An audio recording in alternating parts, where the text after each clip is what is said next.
You got it. It's been a... All right, we are live. Pursuant to Chapter 2 of the Acts of 2023, this meeting will be conducted in person and as a courtesy via remote means in accordance with applicable law. Please note that while an option for remote attendance and/or participation is being provided as a courtesy to the public and board members, the meeting and hearing will not be suspended or terminated if technological problems interrupt the virtual broadcast unless required by law. Just to be clear with the public, there may be some technological issues tonight. We will do our best to resolve them. If not, we will proceed. This meeting will be recorded by the local scene. Members of the public who wish to watch the meeting may do so by viewing the Duxbury Government Access channels, Verizon 39 or Comcast 9. Viewers can also visit the localscene.media/Duxbury for more information about Duxbury programming, including streaming and watching replays on Duxbury YouTube. I call this meeting to order. We'll delay the Pledge of Allegiance until after executive session, as we will with the open forum. We have new business tonight, the first being an executive session. I will take a motion. I move that we go into executive session for the following purpose. 1, discussion regarding strategy with respect to litigation, since an open meeting may have a detrimental effect on the litigating position of the town. And 2, discussion regarding strategy with respect to collective bargaining, DPW, since an open meeting may have a detrimental effect on negotiating in the bargaining position of the town. And if the chair so declares, in accordance with Mass General Law, Chapter 30A, Section 21, and the Select Board will adjourn immediately after the completion of the executive session and reconvene in open session at or around 7:00 p.m. As chair, I declare the necessity for an executive session to 1, discuss strategy with respect to litigation, and 2, to conduct strategy sessions in preparation for contract negotiations. As to do so in an open session may have a detrimental effect on the town's litigating, bargaining, and negotiating position. This motion needs a second. All those in favor, and with a roll call vote, please. Rando, aye. Brian, aye. Michael, aye? Amy, aye. Okay, I have one attendee. Mike, can you ask who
already called the meeting to order, but we postponed the Pledge of Allegiance and open forum, so we'll start with the Pledge of Allegiance. Pledge allegiance to the flag of the United States of America and to the republic for which it stands, one nation, under God, indivisible, liberty, and justice for all. Thank you. Next is open forum. These are items that are not on our agenda, so we cannot deliberate about them. So if we give you just a blank look, it's because we cannot discuss it. It's something we can maybe bring up at a future or put on a future agenda. If you have any open forum items, you may proceed to the mic up here and give us your name and address. I am going to start while you get comfortable with board members. Go ahead, Fernando. Yeah, now that we have some outcomes from that, the MBTA case, the Milton case, I would like to bring that back onto the agenda at some point in time. What are our actions with regards to the MBTA and the regulations, and what are we going to do?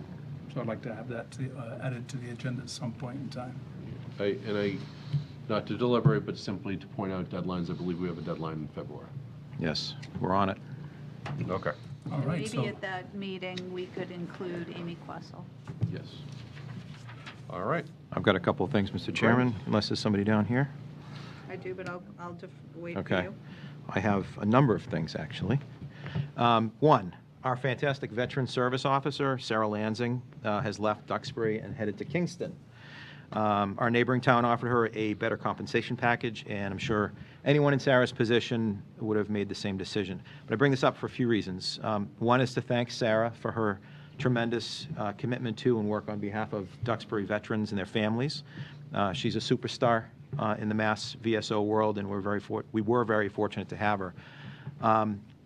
Second, I want to point out that competition for talented municipal professionals remains fierce. And Sarah's departure is just one example of why our compensation analysis and the adjustments can't come fast enough.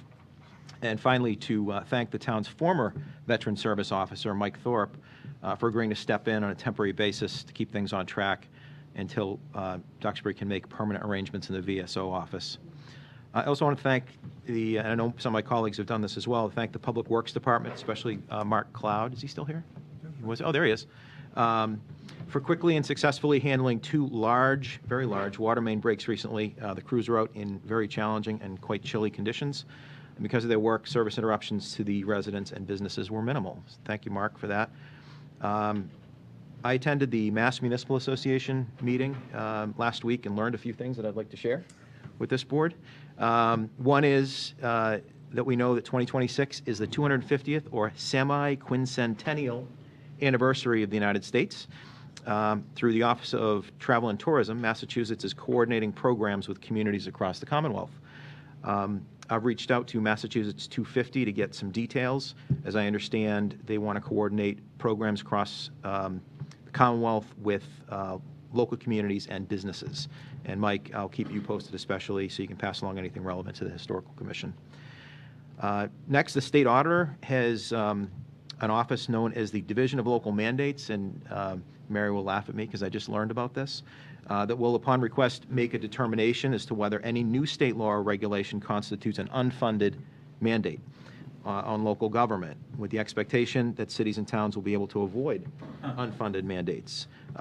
The way it works is local communities, typically through an elected official or a town manager, can make the determination to the state auditor and find out whether the mandate, in fact, will apply if it is unfunded. So that's something I learned. Mary is very excited to hear about that. Two more things. One is related to Sarah Lansing's departure I mentioned a few moments ago. Other communities are taking a serious look at succession planning. A presenter who was formerly with Reftelis, of all places, consulting company, described the process that Nantucket recently undertook. And at a high level, Nantucket identified a number of key positions, created detailed position profiles, and developed training plans for potential successors. As the municipal workforce becomes even more dynamic, I think we as a board need to ensure that the town's current succession practices are sufficient to maintain continuity of services with minimal disruption. And then finally, because I'm at the bottom of my page, congratulations to the Senior Center. and the many volunteers for another greatly successful black tie bingo event on Saturday. The event raised money for the Duxbury Interfaith Council, which provides financial support for over 150 families in town. So thank you again, and lots of folks are here tonight, so thank you. That's all I got. Thank you. Go ahead. Did you have anything? Email from Mary Lampert today, who's the Duxbury Nuclear Advisory Council. And we had supported them with trying to get Holtec to stop evaporation of the water. And they heard from the governor's office today that they are not going to take any action to stop evaporation, although they could do so based on the state laws that Holtec agreed to follow in the settlement agreement. According to Mary, the governor is now supporting nuclear power as a clean energy. Oh, good God. And so apparently she sees a conflict in protecting, this is, you know, the pilbara from evaporating unfiltered radioactive and chemically contaminated water into our bay and shoreline communities. So we'll see if anything else might come from that, but. I'm going to follow up on that one. Mary and the Nuclear Advisory Committee have submitted an article, which you'll find in the warrant, on that exact issue, on evaporation, just as a point of Okay. Yep, thank you. Discuss it at that point, when Yep. maybe we speak about the article. All right, great. Thank you. Go right I ahead. just have a quick thing. I have a couple of follow-ups but I can do that under the town manager report because they're about roadways and not very exciting. I just wanted to mention that over the weekend, I came across a dead bird in the one of the hiking trails, the East Street Bog, right in the trail. I reached out, and Eddie Ramos was great, as was our conservation agent, as well as Susan Curtis, all got right back to me. They did go out and look for the dead bird. I think I'm only bringing this up. There is the bird flu. Chances are that bird was, a product of the flu. Where we do have our dogs out there, I luckily had mine on a leash, but a lot of, dogs, that I'm not criticizing anybody, they're under their owner's control, but a dead animal and a dog, some dogs really, can't stay away, and it could be really dangerous. So I just want to make sure everybody's aware and to be careful. Okay. Go right ahead.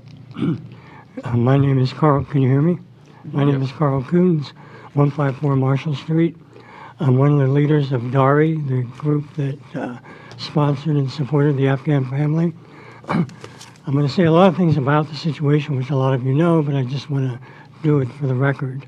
Our community raised funds, providing housing, and organized dozens of volunteers to support this Afghan family of 7 who arrived in Duxbury in December 2021.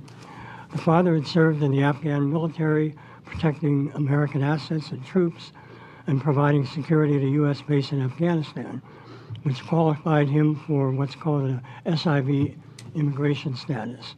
We discovered after a few months that one of the children of that group was not theirs. It was his brother's son, so his nephew, who had been tragically separated from his own father in the chaos of the Kabul evacuation. And so he's been here ever since, missing his parents, and his parents obviously missing him. Through our immigration lawyer, through Catholic Charities, the family applied for and received green cards, but the nephew's case was separated. And the reason was to allow his family to qualify for the State Department's reunification program. And that's a very onerous process that they have to go through. A lot of vetting, a lot of checking, background checks. So they've been working on that for over 2 years, getting all their documentation squared away. And just 2 weeks ago, they were actually approved. His brother, by the way, had the same job that he did, guarding American troops and assets. But for reasons, he just didn't get into he didn't get his SIV application completed.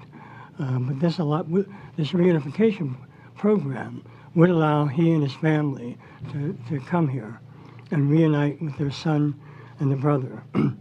Unfortunately, President Trump's executive order called Realigning the United States Refugee Admission Program terminated that program among many others, or made changes to many others. So that not only dooms this family's ability to come here, but also puts them at risk back in Afghanistan. So we've responded by sending hundreds of letters to Representatives Keating and Senators Warren and Markey, asking them at the very least to carve out an exception for Afghan immigrants impacted by this executive order. I mean, there's a lot of other immigrants, refugees who are impacted by this. So, we're just focusing on our family.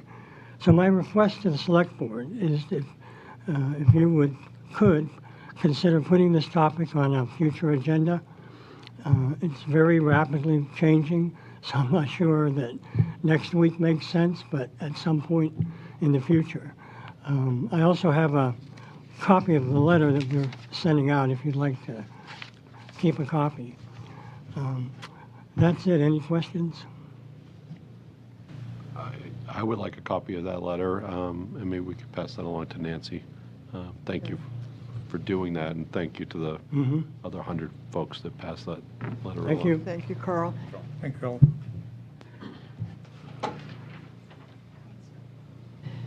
We did, back in September of 2021, the Select Board endorsed the Rotary to go forward with bringing a family here, and this is the family that...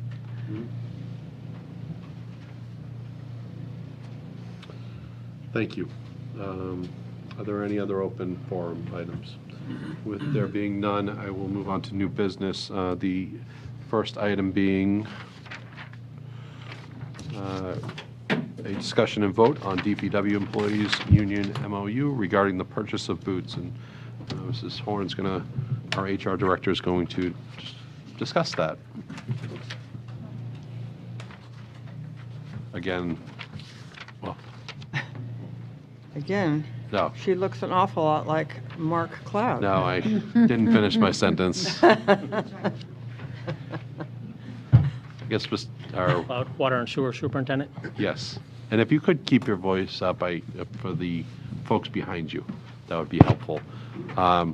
Or if we're able to, maybe sit on the end there so that they can kind of see your face. You want me to speak from the podium, or? It won't work. Podium isn't So you could working. move the mic maybe towards the end there and maybe sit at the head of the table.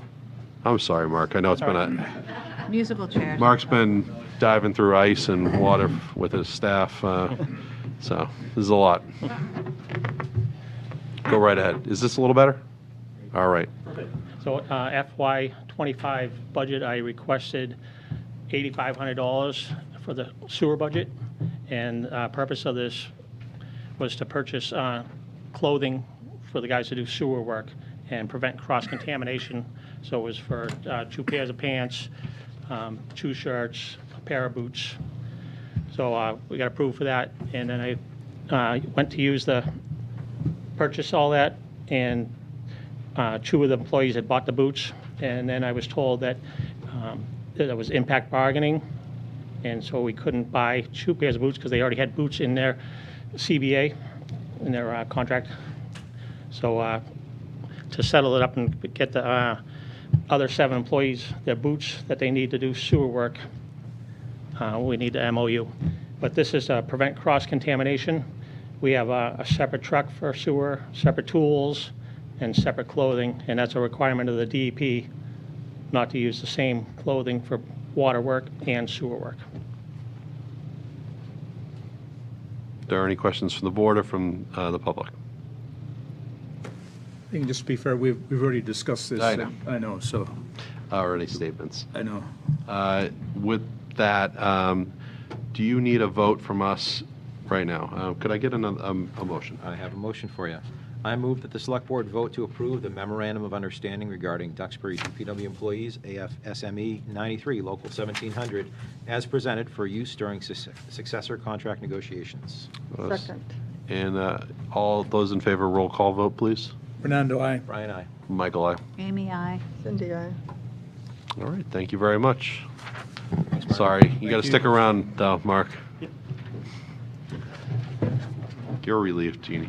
Thank you. All right. The next item is our Age and Dementia Friendly Task Force update, and this will be presented by Kevin Mullins, the chair of that group. Is that part of it? Part of the update, the new name? Oh, I think so, yeah. Oh, okay. All right. Okay, well, thanks. Thanks very much. I know you have a lot of things going on, so we'll be brief, but we're here for our 6-month update. The summary is, the first 6 months have been really encouraging and really substantive, and I'll go through a few of those. Here tonight is a number of members of my senior management team, or our senior management team that we're representing. And, you know, since we've met, we've had over 60 Duxbury residents that have volunteered to be on the various committees of the 4 domains, and they've been actively working over that time, so really impressive. So, meeting agenda, first I'll give you a background, and I'll go through everything that we're going to talk about today. If you go to slide 3, just as background, this is an AARP State of Massachusetts program. On July of 2023, the Select Board appointed this task force. We started to form the task force right after that, so first quarter was getting the task force going. The next 9 months, we're working with various, we had a Old Colony Planning Council grant and a woman that helped us with all of the initial work, and we worked on what we call phase 1 here. There were 8 domains, and we divided them up into 2 phases because they're pretty extensive. So we worked on the first 4, housing, transportation, communication, and then health and community services was pretty expansive. And in our initial focus groups and our meetings with community leaders, the mental health elements really came out and stood out fast. So we're going to work on that, and we work on the other parts of health services later. So phase 1 is in the implementation phase right now, and I'll report on that a little bit. And phase 2 is in the second phase of going through the other 4.5 or so domains, and we're working on the action plans now. Year 2, we don't have the Old Colony Planning Council, so we spread our wings out a little bit, and we're doing all the facilitating ourselves. So that's where we are on the 8 domains and of livability. One of the things we've worked on and defined is our mission. And to be honest, if your heart doesn't get racing when you see this mission, we got to check and see you got a pulse. It's really, really well done. Words mean a lot.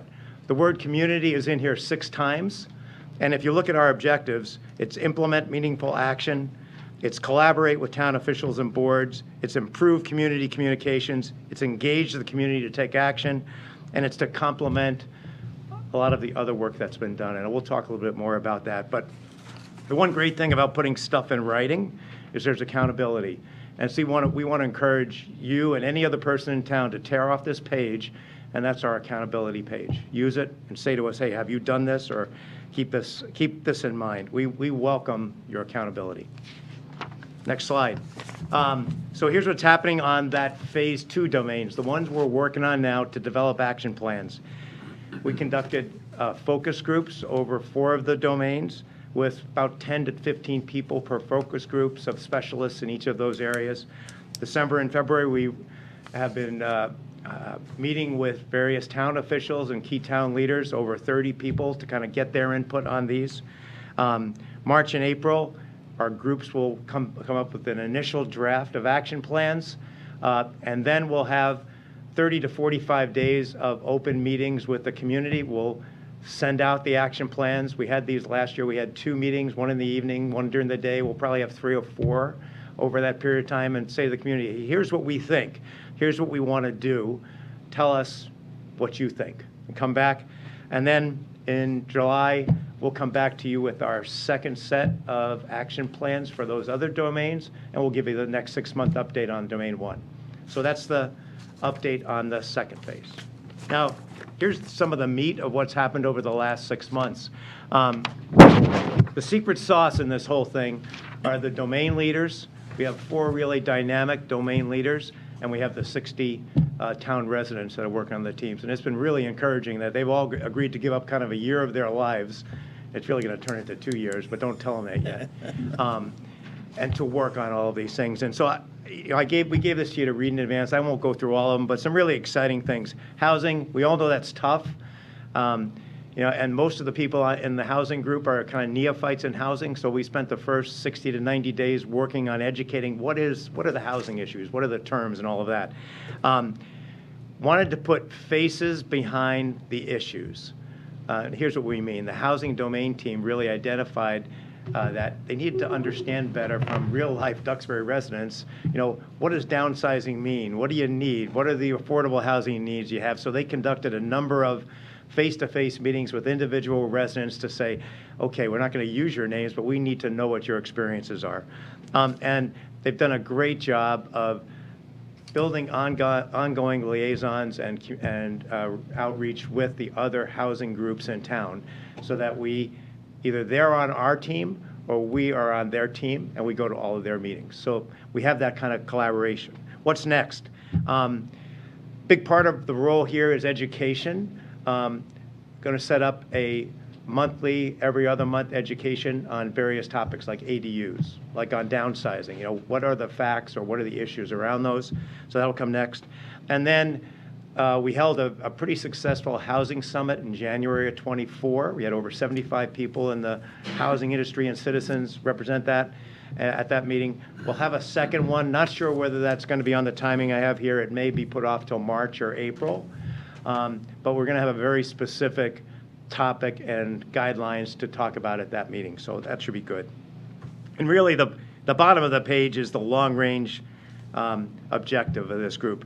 How do we assist in getting the housing objectives that were outlined in the comprehensive plan and that the Duxbury Affordable Housing Trust is working on? I mean, there's a roadmap out there, and we just haven't been able to get far along that roadmap. And how can we help everybody to do that? So housing's been dynamic, it's been really good. It's a tough one, but great work. Transportation. Penny Hurley's here tonight. She's the team leader on this. She had one of a great old first step. She actually wanted, and she and Joanne went and met in person with the GATRA people. The GATRA people said, well, no, most people in towns don't come and meet with us.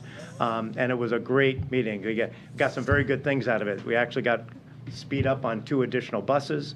One of the key things in the survey that went out to residents in December 23 was we do not provide transportation to the hospital and the medical facilities in Weymouth. We do a great job up to Hanover, Norwell. With GATRA, in another 30 days or so, we're going to be able to provide transportation to the medical facilities in Weymouth. And the cherry on top was that they also said, since we're doing Weymouth, why don't we do Boston as well? All right. So that'll come out, and that'll come out next. The transportation group has also held some classes to explain GATRA to people in town, to how it works. And they also were a big part of helping GATRA make a final decision to not go with large buses, but to go with half-size buses. And so, they have a 3-year vehicle acquisition plan, so we won't see those until another 2 to 3 years, but it reinforced that they needed to make a change. And, you don't need the big buses. They're not having full all the time. So what's next? A bunch of good things. Continue to work with GATRA, continuing to work with the sidewalk and bike path committees, and work with the open space committee. So good things there out of transportation. Communication. If there's one thing that's been brought up in almost every focus group, in almost every domain of the 8 domains, it's, we need better communication. So this is a real critical topic, a critical thing for us to work on. So they focus in on training initially. We talked a bit about working on the town website and doing things and making a real worthwhile customer service tool. The group has worked with the IT department to get Audio Eye, which helps and improve the website. And they've also started discussions and meetings on broadband and cell service of the town. And so working through those issues and understanding the issues better. We know they're hard issues, and we're going to be kind of working on them. I think there's 4 things we've figured out that we need to figure out. How do we do more centralized work? Communication, employment, volunteers, and grants. We don't know what the execution of those are. So this Issues in Learning is how do we centralize communication better of the groups in town. You know, we have the Duxbury Community Collaborative. That's been one of their main things they've tried to do. And the first thing that the key person in the Duxbury Community Collaborative said in us, the focus groups, is we have to improve communication. You know, got it. You know, and so it's really, you know, it's a tough topic. We have to work our way through it, and I think that'll get there. So good work there. Mental health, some exciting things done here. One of the most is that we've got a great, Joanne leads and the Senior Center leads a great social day program. Probably services between 20 and 25 people on an ongoing basis. The issue, we think we have about 100 people that need it, and there are a number of people that don't know it's available, so it may be more than 100. One of the things that this team has worked on is the ability to, over the course of a reasonable amount of time, maybe the next 6 to 12 months, to double the number of participants that can go in the social day care program. And then the ultimate goal is to get it within a few, 3 years or so, to 100. So we'll see if we can get there. Next, through working with the schools, identified a program that the schools use called Care Solace, and getting that to be able to be used by other groups other than the schools. So it's basically an integrator that helps direct when you identify mental health issues on where, you know, the resources to get there. Then the other piece on the final one there is a job description for what they call a mental health navigator, who would be the person that would be responsible and trained to how to do that, to how to interpret that. Hey, they have people with this problem, then who do they go to? You know, how do they get there? So lots of good things there. I think the summary on issues in learning is really exciting. That, you know, I think we can have a dynamic, Duxbury-based mental health approach that will coordinate with regional approaches, you know, on mental health and services, and really do it in a way that's affordable, and do it in a way that's, it really is as much process as it is affordability and money. So really good things there. So that's the updates on the 4 current domain teams. If you think about it, we met with you all in late July. We formed the teams, started it in August. They started their meetings in late August, you know, and we're sitting here in January, and that's the kind of the work that they've done in basically 4.5 months. So it's really good stuff. Pretty impressive. So it's kind of some summaries of that. You know, I think this is consistent in the other meetings we've had with you. We have been so impressed with some of the other work that's done, the comprehensive plan, the Hall's Corner work, you know, like the town survey, the meetings with the town managers and the community leaders have been great, the focus groups. How do we bring that stuff to life, and how do we get it done? You know, is really our challenge, what we want. We identified the real need. We talked about this, communication and collaboration. I think we're getting that. The good news, we do kind of have a roadmap out there. The comprehensive plan is a good roadmap, you know, and we've identified objectives, put them in writing, and we think we've got good community consensus on a number of things, you know, and the challenge is ownership, accountability, and implementation, you know, that we've got to figure out. I added 6 words on the bottom of the slide, and I added them because at church Sunday, the minister used this one term, urgency of now, and it kind of struck me, and I added the urgency of tomorrow. And I wanted to say 2 things to you. One, I think if you look at us, soon we're going to have 100 volunteers when we do the other domains, and how can we help get things done now, and how can we help tomorrow? And what we really need is to understand the town's broad-based longer-term strategies. We think the comprehensive plan is the strategy. We think if it is, every resident has to have an executive summary, and we've got to get it in the hands of everybody. You know, and you know, as we go through, we talk to, most people say they didn't even know it was there. You know, to be honest. So we have that role that we can help with. I mean, if that's the strategy, then we need to say, hey, these are the 5 tenets of housing. These are the 5 tenets of transportation. Let's get going on them. So use us for that.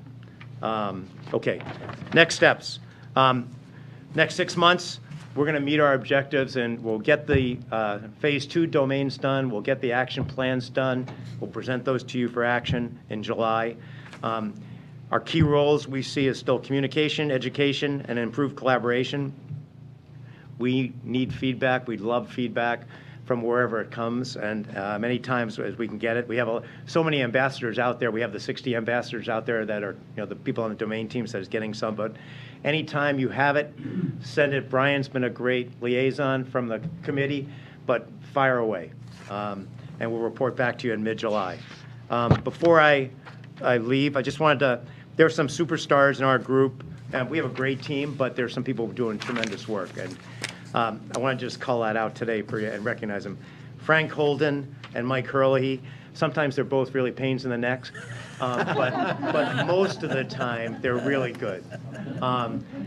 Frank gets, he digs into the data, and and in this world right now where there's a lot of emotion, we are trying to drive data, trying to drive understanding and drive education. Frank's awesome at that.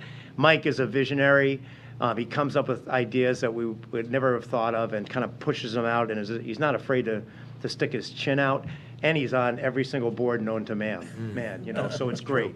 Another person that's doing so many things is Kathy Cross had volunteered to be on our Livable Duxbury Task Force, and it's great because we want integration into open space. She's on CPC, and she's on the Hall's Corner team, so we know what's going on in those places.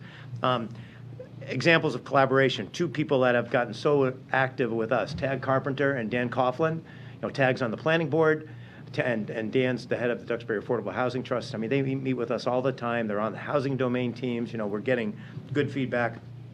And I mentioned this again, the key people we have are our 4 domain team leaders, many of them here tonight, and the 60 team members that are, residents of Duxbury just doing good work. So, okay. I think that's Before it. you move on, you mentioned 4 domain team leaders. I think they're all here. I saw Kathy Darling. Yep. Could you stand, Kathy? Yeah, please. Penny Hurley, Sue Hoover, and Peter Holden. Peter Holden. Yep. So those are domain leaders. Then we have a number of volunteers as well, right? If the volunteers could stand too. Sure. And we have a number Don't of be our shy. task force members too. Yeah, Right, please. tonight, so. Yeah. Don't be shy. Come on, Force Jeannie, Frank, Lynn Devenu, Mike, Great. Hanson. All right, Nancy. Great. So it's good. Thank you very much. Thank you. May I ask, Mr. Chairman, this is terrific, Kevin. Thank you so much. It's an amazing what a dynamic team you've pulled together and how much work has been done over just the past 6 months or so. It's fantastic. One thing I'd like for the entire board to have an appreciation for is what we can do as a board to better enable the activities that you're undertaking. So I know that we're doing some things, but are there any places in particular that you or any either domain leaders or members of the task force can think of to say, hey, these are areas where we're not making as much progress as we were hoping, and hey, Select Board, we need your support there? Or I'm not aware of anything in particular, but I just want to throw that out there since you've got our attention for sure. I'll say one, and then others please comment. I think the communication of what the town's long-term strategies are vitally important. As we've talked, around, and we've had people over our houses and parties and talking about the override and everything, I'd say one thing that's been consistent is what's our long-range plan? If we vote yes for this, how do we know we're not going to have this again in the future? How do we know and have confidence in where the town is going long-term? So I think that in that one, and I think we've been so impressed with the comprehensive plan, and it's not visible enough. We've been trying to do, and everything is, what's our elevator speech? How do we get, hey, they know the 4 things, you can say them. The elevator is, if you meet somebody in the elevator, they're going to be able to repeat back to you the 4 things that you're working on. It doesn't always work, it doesn't work a lot, right? But how can we get the word out better on the comprehensive plan? I think if the 5 of you stood up and said, hey, this comprehensive plan is exactly what we were, the broad basis plan, we were going to work on these things, and we're looking for everybody to get behind this stuff. That's the one thing that I would ask. Okay. Well, that's an important point. I appreciate that because you're reinforcing something that I think we've done already, but it's kind of faded into the ether a little bit in terms Right. of acting upon the comprehensive plan, which is where we're all kind of afraid would happen. But I love that you're focusing on the comprehensive plan because that's something that the town, capital T, told us, these are the goals that the town wants to see long-term. So that's absolutely the place where I'd be coming from in terms of what our priorities are. And I appreciate you and the team using that as the guideline. Yeah, just forgot to mention this, and this is Mike Curley's recommendation to me, and I missed it. Frank did a data analysis of the action plans that we've put in and compared them to the action plans in the comprehensive plan and the Duxbury Affordable Housing Trust, and the data was like 82% of them are the same. Yeah, right. Makes sense? So it's- Wow. So it's pretty impressive. Go ahead. Frank's analysis would be worth having you take a look at, because it'll give you some confidence, because the Livable Duxbury survey was 2 years ago. And the other thing it's coordinating against is the housing production plan, which is a very detailed piece and very analytical piece, which was just approved in the last month or two by yourself. Yeah. So this is an analysis, et cetera. It's not only Frank, but Tad Carpenter, and he teamed up and formed a brain trust and worked on it for about 5 or 6 weeks. So it's a useful tool for you to. Can that be shared? Is that something we can look at? We're giving it to you. Okay, great. Sure. Yeah. This is one community in. All right, great. Sounds like something we definitely should all have an opportunity to see. Yep. Thank you. Anybody else have just feedback on others? Well, the only other thing I'll mention is. Do you mind if you come to the mic there so that They can't hear you I on can hear you on TV. I don't know that I want to be heard. Yeah. Thank you, Kevin. He doesn't mean that. Yeah. Well, I'm very shy, but in the housing area, we're sort of still learning a lot, and we're listening a lot. But we know we're going to bump up against a 7-letter word, zoning, again and again and again in many, many ways. So any way you can be alert to what we have to say and help us in the dialogue and guide us, et cetera, would be good, because to make some of the things that we see to help the challenged people that are challenged by housing needs in this town, or that would like to come to this town, or we'd like to have come to this town, seem to run up against zoning barriers. So zoning's our 4-letter word. We want to turn it into a good one like HOPE versus some of the other ones. Understood. Thank you. Kevin, sorry, a question for Kevin real quick. Did you want to address the Livable Duxbury title as kind of being the overarching thought? No? Instead of age and dementia friendly. Yeah. Yeah. Is that something you can just share with us? All right. At the mic, if you don't mind. Sorry. It's going to be a tough night with this. We'll get the mics fixed. I don't know. Nobody can get enough with Kevin Well, Mullins. As we were going around, some people would come up to us and say, hey, good job on that dementia-friendly thing. Right. You know, and we really are much broader focused than Exactly. that. So we changed our own name. You know, we changed it to Livable Duxbury. Yeah. And then we had a great group. Lynn Devenu led this, with Brooke McDonough led and we created the mission statement to be broader and that. Yeah. So I guess the question is can we formally change our name from the Age and Dementia Friendly Task Force to Livable Duxbury? I know some people can help with that. I'll take a motion. I think that's a great idea. I'll take a Great. Thanks motion. for bringing it up. I would be delighted to offer a motion to formally change the name of the Age and Dementia Friendly Task Force to Livable Duxbury. Second. All those in favor? Aye. Great. How's that? All right. Still holding. Just getting old is different. I really have a high-level 50,000-foot comments to make. Number one, you are enabling this process because the integral part of the stability of the program is coming from the senior center, which is town-owned and town-funded. So you need to take some real sort of pride and prejudice in that regard. the one thing that this program has done, it's given us the freedom, Kevin and his leadership has given us the freedom to think strategically every day. All the meetings are involved in terms of where are we, where we're going, what do we know, what do we not know, et cetera. And that's a luxury, believe me, because most of all of you involved in the processes of running the town are really sort of tied down into, well, what's happening today, and do we need to take care of the liquor licenses, et cetera, et cetera. So I want to thank you for being able to support this operation.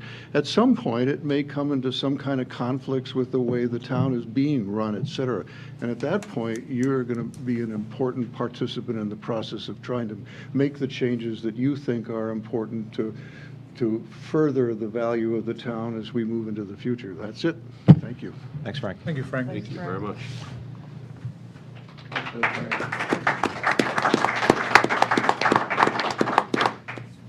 All right. Any other questions from the board? Any from the audience? Thank you very much. Just, This is excellent work. It's excellent, yeah. Thank you. So much, so impressed. Yeah. Thank you to everybody. Little Duxbury. That's right, yes. All right. All right. So now we have to enter our meeting as Water and Sewer Commissioners. May I have a motion on that? I move the Select Board adjourn the meeting in order to meet as the Water and Sewer Commissioners with the intent of reconvening as the Select Board requires a roll call. Second. Nando, aye. Brian, aye. Michael, aye. Amy, aye. Cindy, aye. We are now Water and Sewer get that out of your way. Commissioners, and we have a presentation and discussion regarding proposed water and sewer rates. And I know folks are leaving, but you might want to stick around for this one. Should we give them a moment? Yes. Yeah, fair. Don't take offense, Toby.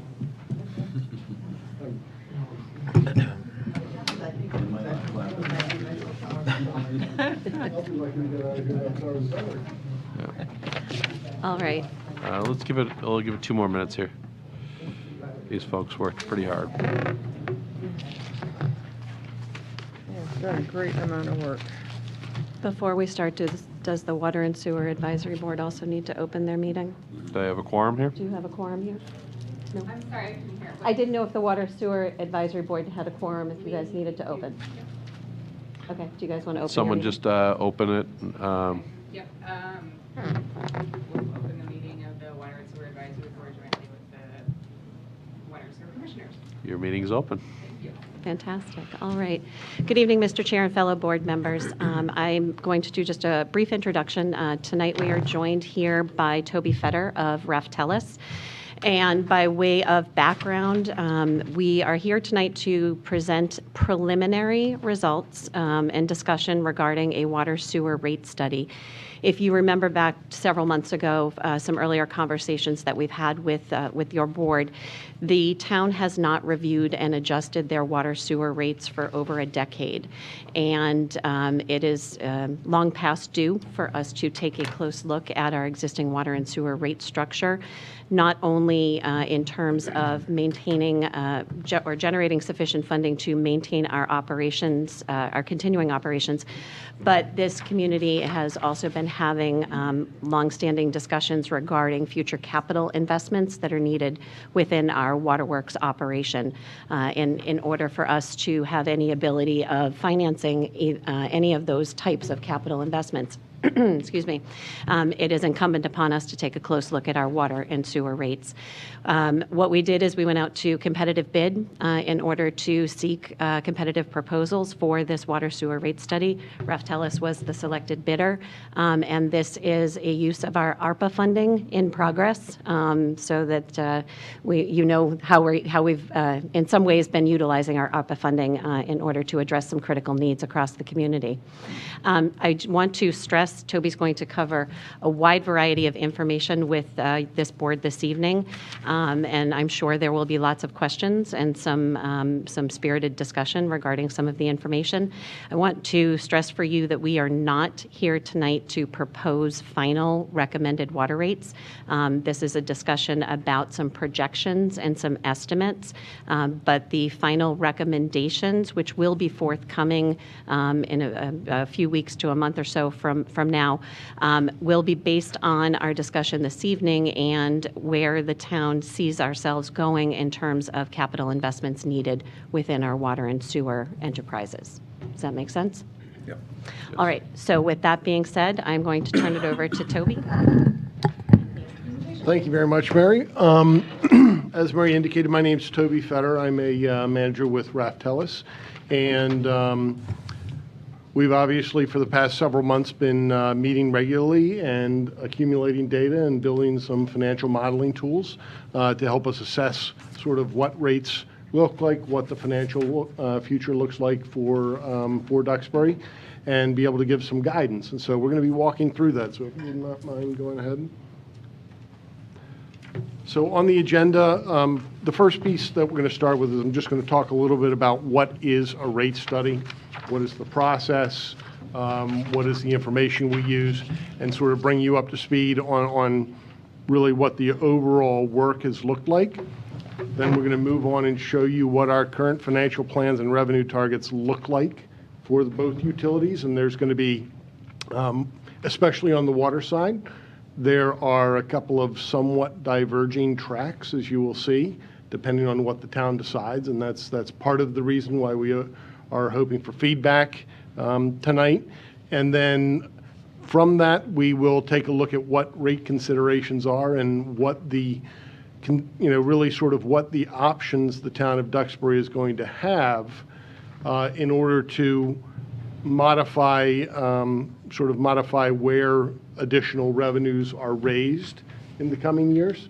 And so just to sort of bring you up to speed, initially we were planning on doing a 5-year projection, but because there's a lot of capital being envisioned, we've actually extended in this presentation out through 6 years, because that's when we see a lot of debt service really fully beginning to hit. Now, I will say, as we get into that, I'll have a couple more things to say on that, but I wanted to be aware that we're going to be looking at a 5 to 6 year period for all of our projections.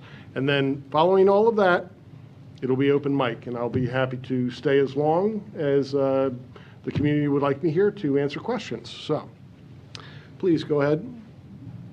Wonderful. Okay, so really, setting new rates is a 4-step process.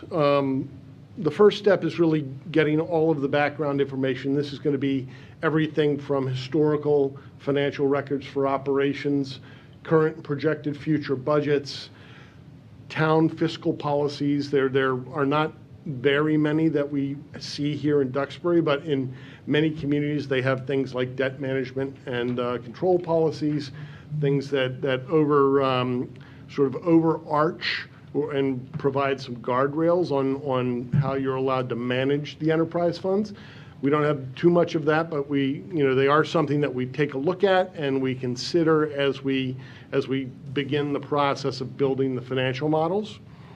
The second piece is really the financial plans, and what that is basically getting a whole idea of what do we need what do we need the rates, and when I say everything, I mean all of the sources of revenue for each of the utilities to be able to bring in on a year-by-year basis in order to meet the community goals. And that's going to be a combination of obviously paying the bills, but also building or expending reserves and making sure that you're in compliance with all community policies.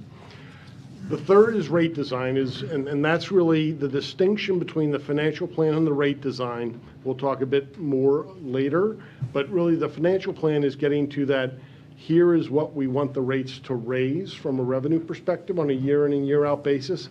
And then the rate design is really taking into account how water and sewer services have been sold in the community in years past, what that tells us about what we expect for future sales, and then making sure that we design a series of rates that are expected to basically provide the revenues that we have determined are necessary under the financial plan. And then the fourth step, you'll see, that's really getting to the final recommendations, issuing a report, and then the town will need to actually enact the recommendations as they see fit. We don't have too much of a role there, but it is obviously a critical step. So if you would go ahead and advance one. The first three are what we were going to be talking about. This is just a slight shading. First three are what we're looking at in this presentation. I just want to be clear. Okay, Thank you. Okay, sorry. One more. Okay, so and they're going to advance, and what you'll see as she advances is basically all of the different things that come into a financial plan are shown sort of above the basket there. Going left to right, we have the financial policies, and that's really accounting for current policies and constraints like debt control measures that might have been adopted in the town, debt covenants on existing outstanding debt, which is not something we have here because you have mostly general obligation bonds. To the extent that you have debt, you have general obligation bonds. The type of constraint I'm talking about are often on things like revenue bonds, which are common in many other utilities but are not present here in Duxbury. But onto that, we overlay basically the expenses, and that's going to be your operation and maintenance. That's the O&M. And we basically take historical 3 to 5 years of historical information, take a look at what you've spent, take a look at your existing budget, talk with the operations staff about what we see in the future, and then extend what we expect that to grow to based on expectations for staffing and, and escalation for future inflation. We take a look at reserve contributions, which is, do we want to be building reserves? Do we want to be expending reserves? And making sure we understand what the cash flows from those things look like. Most importantly, then, we take a look at capital improvements. And within the plans, as we're going to be looking at them tonight, for both water and sewer, we have basically fully built out capital plans that are, that have identified projects, an identified year of implementation, and an identified funding source. And from those three items, we build cash flows that are expected. So for example, if in fiscal 28, we have $1 million project and we say we want to fund that for cash, that becomes a $1 million cash demand in that fiscal cycle. If we want to fund it through a, say, a general obligation bond, it becomes a future debt service payment in years following that. And we do that across the entire capital programs for both water and sewer utilities. And this is that part of building the financial plan. And then finally, we take a look at the revenues. We take a look at your revenue base, what you generate in fixed charges, how you generate your revenues from variable charges, and then we consider whether we want to account for growth or decline in your demands. Right now, the models, and because you will see some estimated bill numbers later on, right now the models are set making no assumption for growth or decline. Meaning when I say growth, I mean not community growth, I mean growth in sales volumes or decline in sales volumes. Right now, we're just assuming that when we look into the future, we're going to be selling roughly the same amount of water as we have for the past 3 to 5 years. And sorry, I know what's coming, right? So I said, okay, sorry. Okay. So with that, if you would go ahead and advance it one more, that'd be great. Okay, so I just want to talk real quickly, touched on a few of these things. These are important. Obviously, when we're talking about modeling and financial modeling, we're talking about making projections of what we expect in the future. On the operation and maintenance, as we discussed, current and historical budgets, those are escalated into future years using industry standard and discussions with the clients. Pretty straightforward. Your current enterprise fund or general fund debt service for each of the utilities, depending on which utility, that comes out of budgets, town documentation, and actual debt service, basically repayment schedules. So those are all based on real numbers. The capital improvements, those are the actual projects, as I said, that we've received based on what Duxbury believes is going to be built, given its the advice that it's received from its other engineering consultants and its goals. And then cash financing, as I said, for each of the capital projects, we go in and we basically make an assumption of how we're going to finance that. And the three options that we've used so far in the model are cash financing, general obligation bond financing, and SRF financing. And SRF is a state revolving fund. And what that is it is a state subsidized form of lending for water and sewer utilities that provides communities with a lower interest rate than they would be able to receive on the open market if they just went out and issued municipal debt. So Important thing here, the bullet, and this is going to play out as we go through the rest of this presentation. Within your water enterprise fund, everything that we're going to decide and make recommendations is predicated upon one of two very divergent tracks of capital investment. We'll talk about what those are. Basically, we have, right now within the model, we have a capital investment program that includes everything that the town wants to do, and then we have a second that includes everything that the town wants to do, and then builds PFAS treatment plants over the course of the coming decade. So not all of the PFAS plants are going to be shown in the projections because we don't anticipate the bonding would be needed in order to support them within our projection time frame. So please go ahead and advance. And so taking a look, these are the two trajectories. And I want to point out, unfortunately, and I meant to change this, and my apologies for not doing so, but I want to point out the very different vertical scales on these two charts. So on the top chart, that is the base CIP. That's replacing pipes, replacing trucks, and everything else that the town has identified it needs, accepting PFAS treatment plants. And the thing that I would point out is the dashed black line, that's your current revenue run with your existing rates, just about $3 million.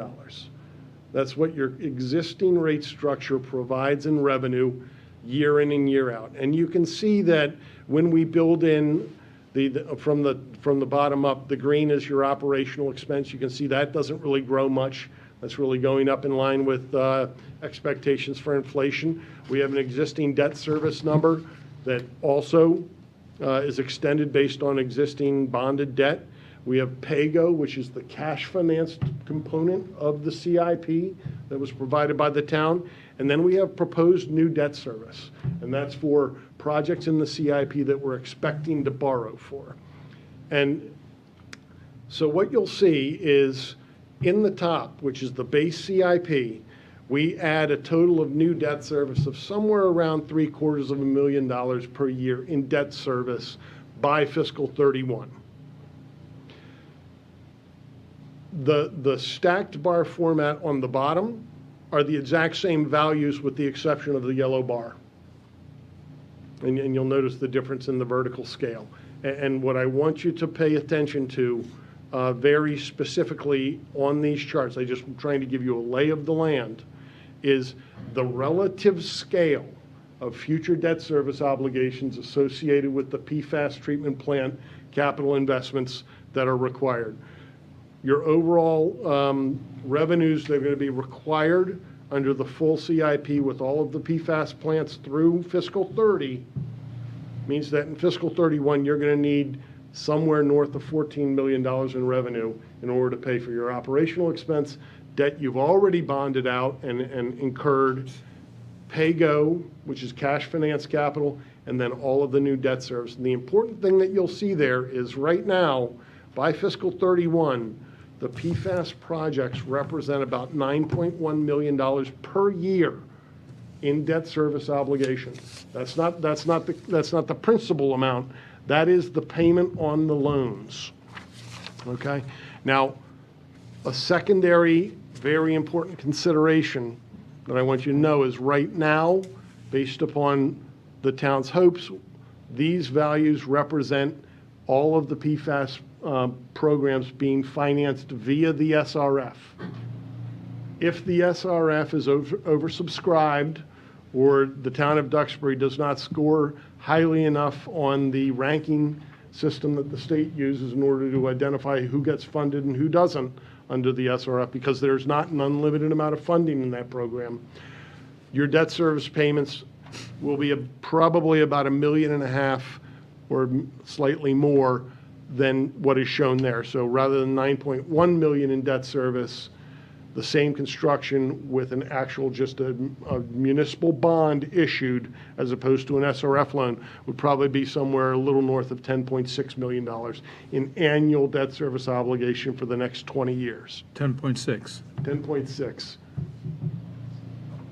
Well, And just one quick, since you're writing down numbers, that number, because there are PFAS facilities that are right now anticipated being built after fiscal 30, that number's going up.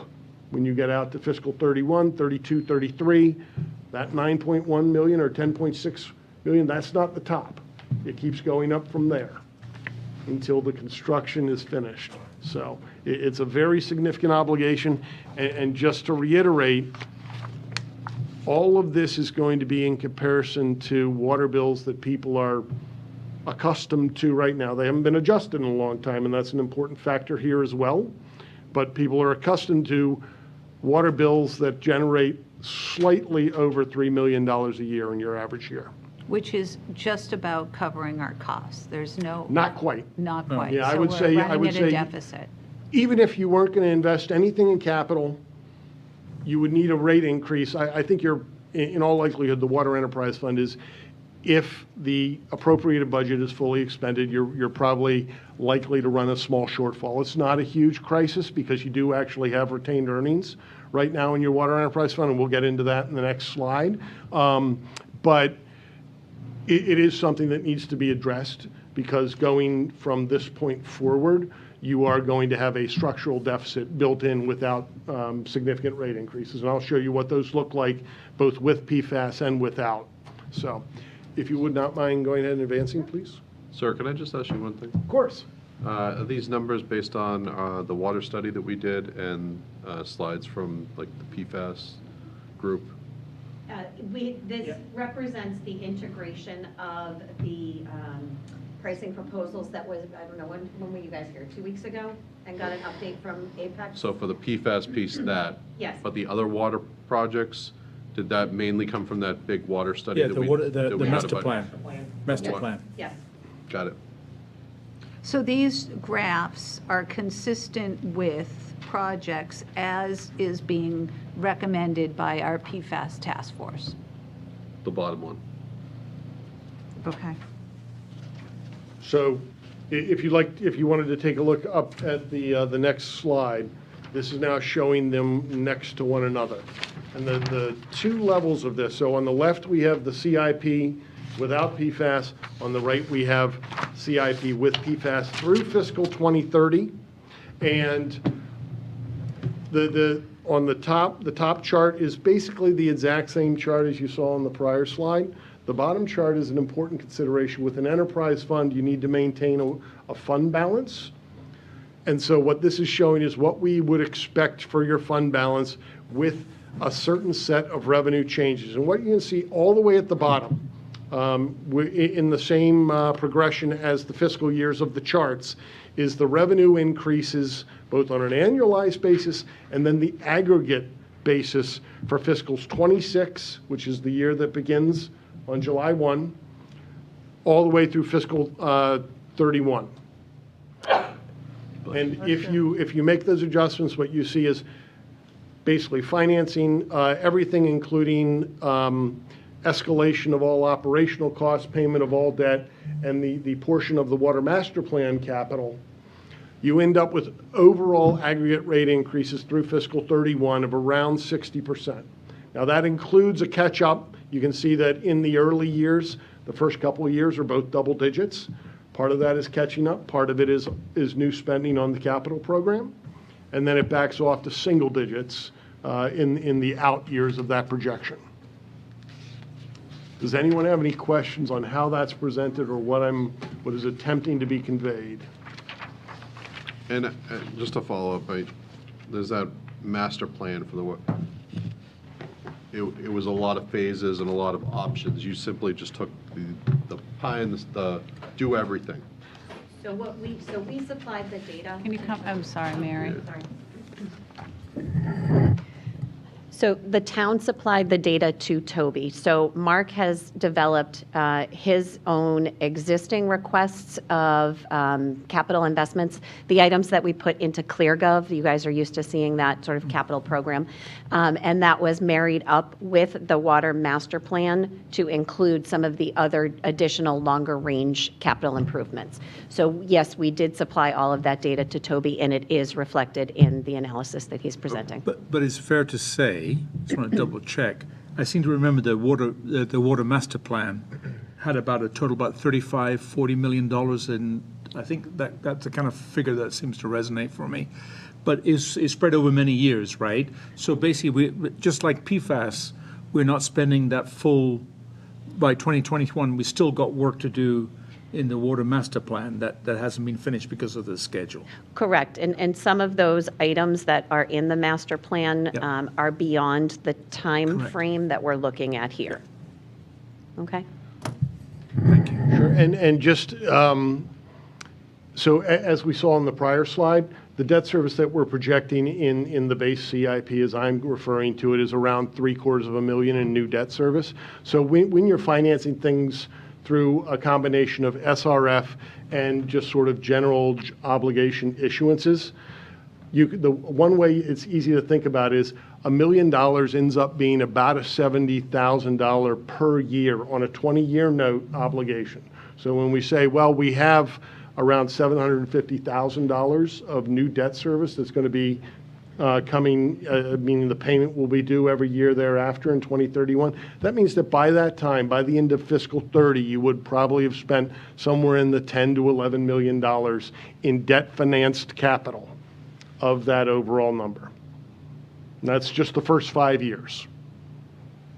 Toby, on the bottom water fund balance, bottom left, where you're forecasting increases, double digits the first couple of years, does that assume over time less water volume sold? No. We're going to talk about that. All right. No, it does not. And so, a couple thoughts. Let's talk about, because demand elasticity is actually it's going to be an important conversation here in Duxbury, depending on which option you select. Double-digit rate increases, in my experience, even a couple years of them, we will see potentially a small drop in demand, but generally a reversion to the mean over time, with 10% rate increases for a couple of years. That is my experience in doing this for many years. When we have very large step changes like what we might be looking at with PFAS, I would not want to make a prediction of what will happen. Okay. Because the rates, as you're going to see, the water bills are going to have the potential to climb so high at current usages. And in truth, really at any usage, because the fact of the matter is if everyone cuts in an enterprise-funded utility, if everyone cuts their usage by, let's say, half, right, purely hypothetical, it's never going to happen. By definition, all you do is you end up with double the rates, but the same revenue, because the costs of the utility are the same and the rates must cover the costs, or the DOR will come and they'll assign them to your general fund, right, which is never the goal. That's always the thing we want to avoid, is to make sure that when you file your A2, it's not something where the DOR is saying, you know, there's an issue with your water rates and we want to understand how you're going to cover the costs, you know, and it ends up in further conversation. Obviously, that's something we want to avoid by maintaining reasonable reserves in your enterprise fund. So to that point, on the PFAS, we've had a lot of conversation about this, as you might imagine. So right now, because of the very impact that you were alluding to, Mr. Selectman, my general recommendation is going to be for the next 5 years that you be looking at large double-digit rate increases if you intend to start investing in PFAS plants. What's shown on the chart right now is 30% for 5 years and going up from there.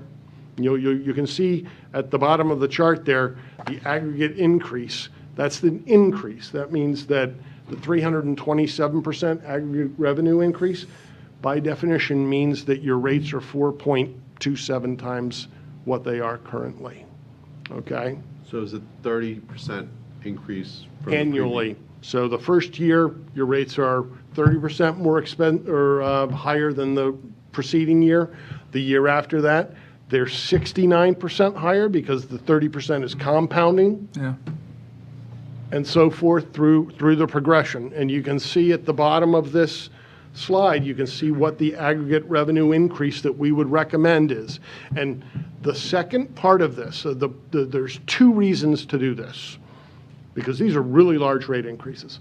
Number one, and to the Select Board's point earlier, we don't know what's going to happen with demand elasticity. If you sell a lot less water, that doesn't change how much you owe on the bonds. It doesn't change how much you have in operational budgets. And just as importantly, this is a critical component of as you consider this, it's better to go large early with rate increases, because then, depending on what the price response is from the customer base, you have the possibility of avoiding some of the late process PFAS rollout, because you might not need that much water supply later on. That's exactly right. That's exactly right. And so, from a strategic standpoint, as awful as those 30% look, if the town of Duxbury wants to go down the process of treating all of the gallons of water that go into the system for PFAS, that is, I would recommend, the right way to go about it, because number one, your reserves, the 4.8 to 5.1 in reserves that you're likely to have at the end of this fiscal cycle are insufficient from a reserve standpoint to enter into a capital program that the size of which you're considering. And number two, if we don't go with large increases quickly and upfront, we will have no idea of what the actual demand response is going to be by the time that we need to be signing construction contracts for the second to last and last water treatment plant. And quite frankly, the worst outcome from a rate perspective is to delay rate increases so long, people don't change their behavior, so we build all the treatment plants, and then everyone says, wait a minute, I can't afford any of this. I'm turning off the yard watering after everything, after all the debt service is incurred, after all of the future cost is already baked into the cake. That's sort of the worst outcome from a rate perspective. So, by going with large increases early. So worst case, you build facilities you don't need. That's correct. Complete waste of money. That's correct. And then have a hard time financing them because of change in behavior after the cost is incurred. And so really that left and right are the CIP without PFAS, but everything else in the master plan. And then on the right, highlighted in yellow, is what we expect for your, what we would recommend for sort of a minimum of what you'd be looking at for rate increases, just to make sure you're financing. And once more, in a way, this is not a conservative approach too, because if in the first 2 to 3 years we get a major price response on demand, by definition, if we're selling 15 to 20% less water come fiscal 29, number one, it's better to know that right now, because we're still in the process, by fiscal 29, you're still in the process of building reserves in this model. But also, you will have time to adjust it while you still have reserves. Because in the end, if you lose 10% of your demand, your rates need to be 11% higher. It's honestly, it's basic algebra at this point of how it is that we need to basically be able to balance the checkbook in an enterprise fund. So. That's the bad news. Is there any good news? I'm waiting for that. I was just thinking of that song. So on the sewer, the sewer projections are much more straightforward, very similar process. Could I ask a couple of water questions Of before we course. get into sewer? I'm sorry, do you want to wait until the end? There's only a few more slides and we'll cover all the Okay, questions. I didn't know if we're jumping into sewer. Go ahead. Okay. Sewer is actually going to be pretty straightforward, but then I might get into a couple of the questions you have and spur some thought, or inform some of the questions you might have. But in any case, the sewer projection is pretty straightforward. We're talking about single-digit increases over the course of the next 5 years, including all of the capital programs. So in aggregate, over the 6-year period that we're projecting, which is 26 through 31, aggregate increase in overall revenue need of around 46%. So that one is, from my perspective, less of a concern. It's the less big challenge that certainly the town needs to overcome right now. But we aren't tracking reserves because this problem or question will probably come up. We don't track reserves in this because this is a general fund operation on the wastewater side. It's not an enterprise fund, so you don't have a certified reserves. It's just part of the town's free cash. The folks impacted then are basically the schools, right? Schools don't pay. Schools don't pay, but So the town is the largest sewer customer. largest town. Okay, so that we have other customers who are in, the Snug Harbor, Bay Road, Gurnett areas. Yeah. Who are sewer customers. Yeah, and part of But point. the town Yeah. is the largest sewer-based customer, which is why it's funded under the general fund. Yeah. Right. But Gurnett Road is served by Marshfield, correct? Gurnett Road is served by Marshfield. Served by, but they're billed by us, billed and collected by us. So they're not subject to Marshfield rates, they're subject to Duxbury rates? Correct. Correct. So you set the rates, but the costs to Duxbury are, at least for that subset of customers, determined by the intermunicipal agreement that provides the wastewater service. So it operates very differently financially than the other utilities within town.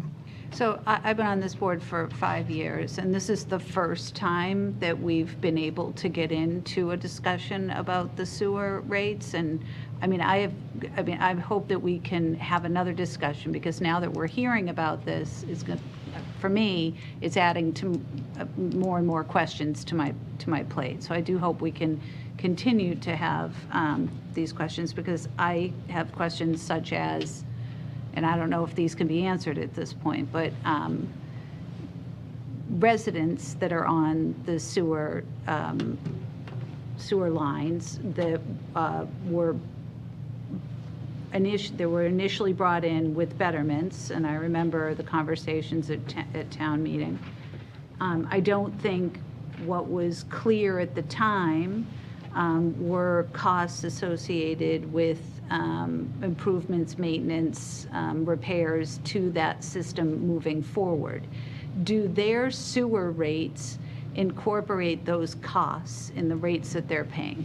They do. So the model that we built on the sewer side has basically the full subset, or the full set of sewer customers broken up into 3 subsets based upon the way that your current rate structure works. We have the ability to analyze that database in as continuing to be 3 separate subsets, or make some changes to that. That's a town policy. So yes, we have the ability to do that. We do, within the CIP that was given to us, allocate each of the individual projects to the various sub-service areas, and then those flow into cash flows for each of the sub-service areas.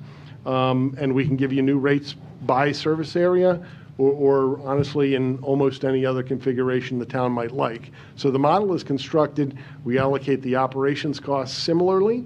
So all of these things are based upon feedback we've gotten from town staff about where they're, for example, on the operations and maintenance budget, where's your town staff spending their time? What is the equipment you need to operate? Or how do we account for the operations contract for the treatment plant, things along those lines. All of those various costs are allocated to one of the 3 systems, or a combination thereof. For example, let's say on sewer cleaning staff, those get allocated across based upon the sewer department's best estimate of where they spend their time. Perfectly normal and acceptable practice, and I think highly defensible. We've been hearing about some costs associated with the sewers as we have moved forward, and some need for big improvements. These rate increases seem a lot less than what is being proposed for the water.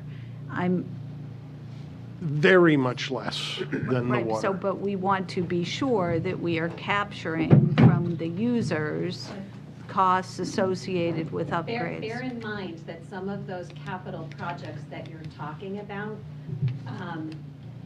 the cost of that cannot necessarily be fully paid for by those hobby systems, as we call them, because remember that the town is the largest customer.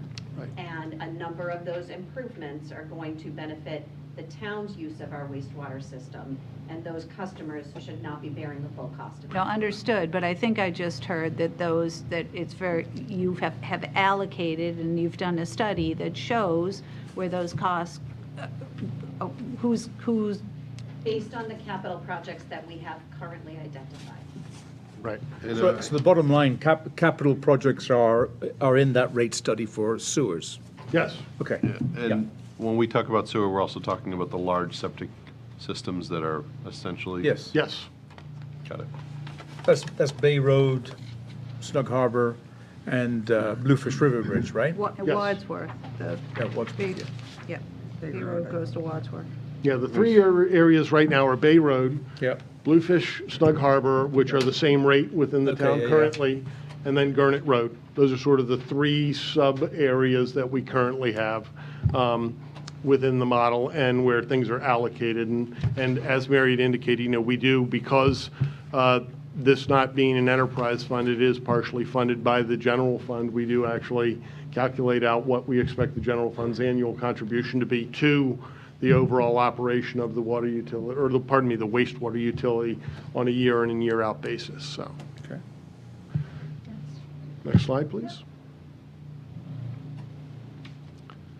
Okay, so we sort of got a little bit ahead of the game here, but I just wanted to do a quick review so everyone is sort of on the same page here. Within the town of Duxbury right now, basically the full town is billed, with the exception of a senior discount on the fixed charges, is billed essentially the same. You're billed biannually. You have a nominal fixed charge of right now $40 for the basic customer, and that's per 6 months. And then you have what's called a 4-tier inclining rate block structure.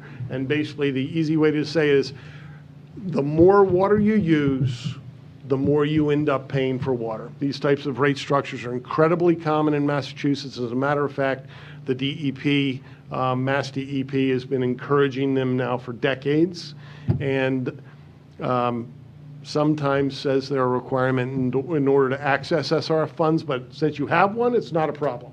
So, on the sewer side, a little more complex, as we've just been talking about. We have basically 3 different sewer rates, but again, they are billed biannually. 2 of the systems have nominal fixed charges. One, Gurnett Road, has a bit higher of a fixed charge, and that's based upon cost recovery under the supply services agreement from Marshfield. So they have very different revenue collection.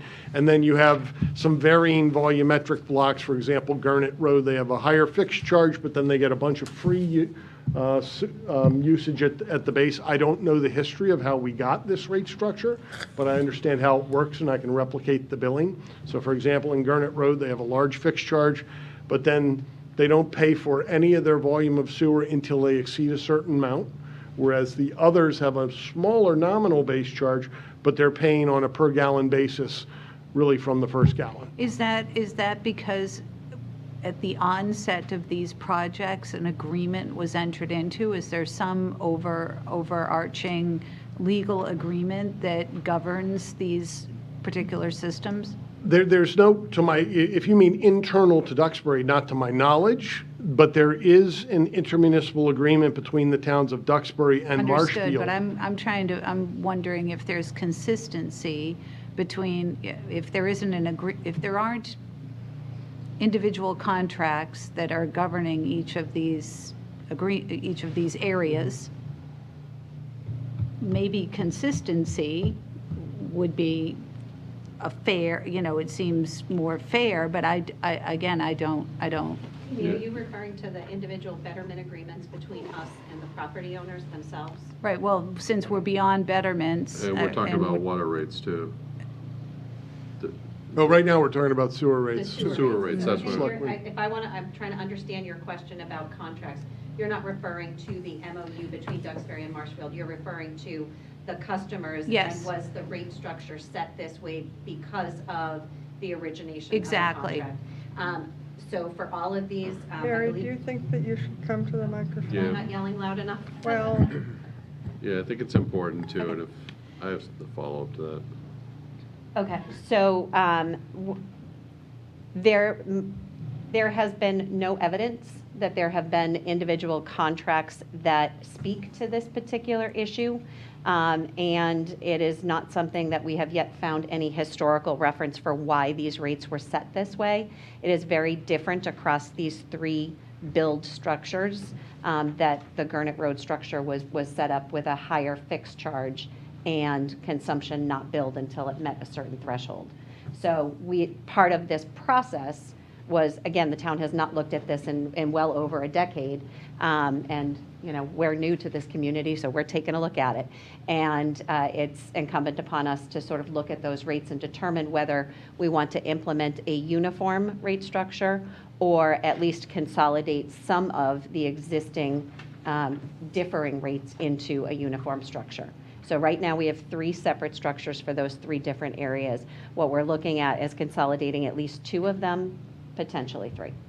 Okay, understood. I agree with that. I think that, consistency, it seems a little odd that, some people down here are getting charged one amount and somebody else is getting another. And again, I'm all about, there may have been a very valid reason for it 20, 25 years ago. But at this point, we have enough empirical evidence of the operation and maintenance costs that we're incurring for those particular areas of the system, that we have built that into our rate structures in order to cover those costs. So Toby has got a very complicated modeling tool that has lots of levers for us to be working with. Great. Thank you. And so just to that point, oftentimes when you see very different rate structures within a single community, it is related to a differing set of rollout calendars. So, one area was sewered first, then a second area was sewered, and they didn't want to mix because the folks in the first area had already paid the capital, or so that was the perception. You end up with I don't understand, I don't know the history of how it all worked out here in Duxbury, but we can stick with the existing structures, or we can go down to fewer structures. That's really at the town's option. I could set rates either way. So that said, onto the bottom, the goals for the rate recommendations is really, it's pretty basic. It's, we want to fully fund your operations, capital investments. We want to keep the utilities both capitally solvent as well as technically capable. We want basically all of our rate recommendations to be built upon historical billing and customer basis. And we want to maintain reserves balances necessary for prudent financial management. That's on the water side, obviously, is the enterprise fund. That's a requirement. On the sewer side, where it is a general fund obligation, if we don't set rates right, it just ends up more so on the general fund, which probably isn't appropriate either. We want each of these to be paying its way. So next slide, please.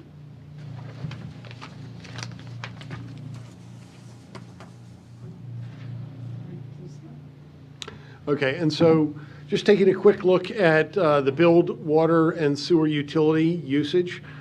These are just scatter plots. On the left-hand scale of both is the number of bills issued at each consumption level, which is the x-axis in a bill.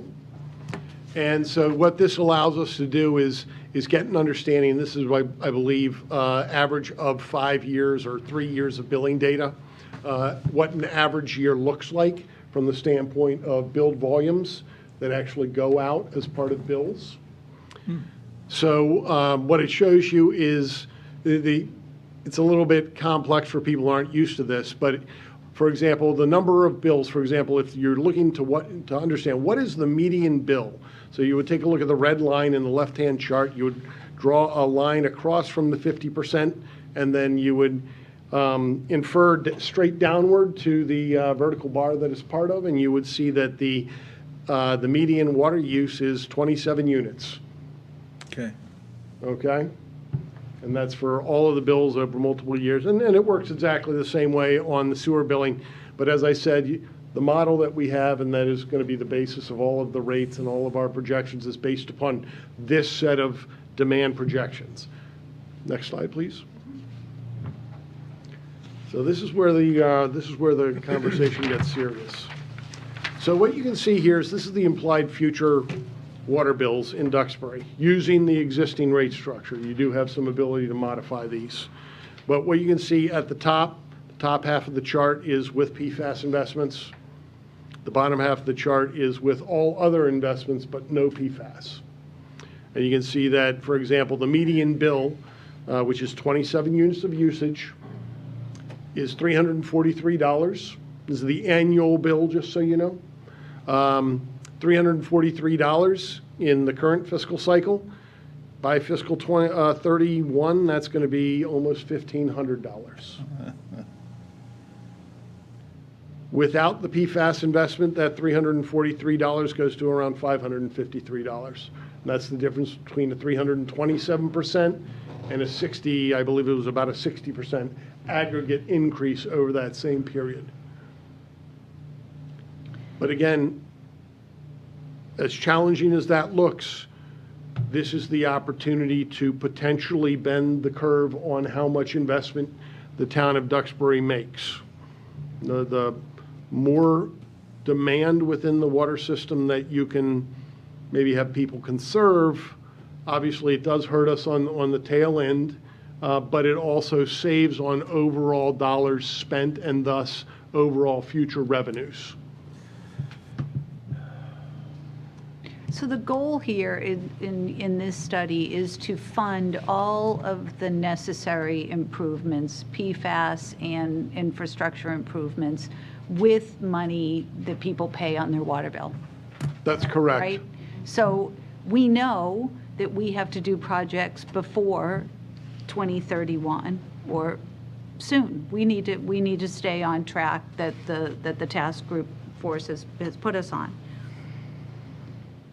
So this is assuming the payback then of what we probably are going to have to do, debt exclusion, some type of borrowing for some of those projects, and that ultimately it is this revenue that will pay those debts. Is that, you're shaking no? I am not anticipating a debt exclusion. Right. No.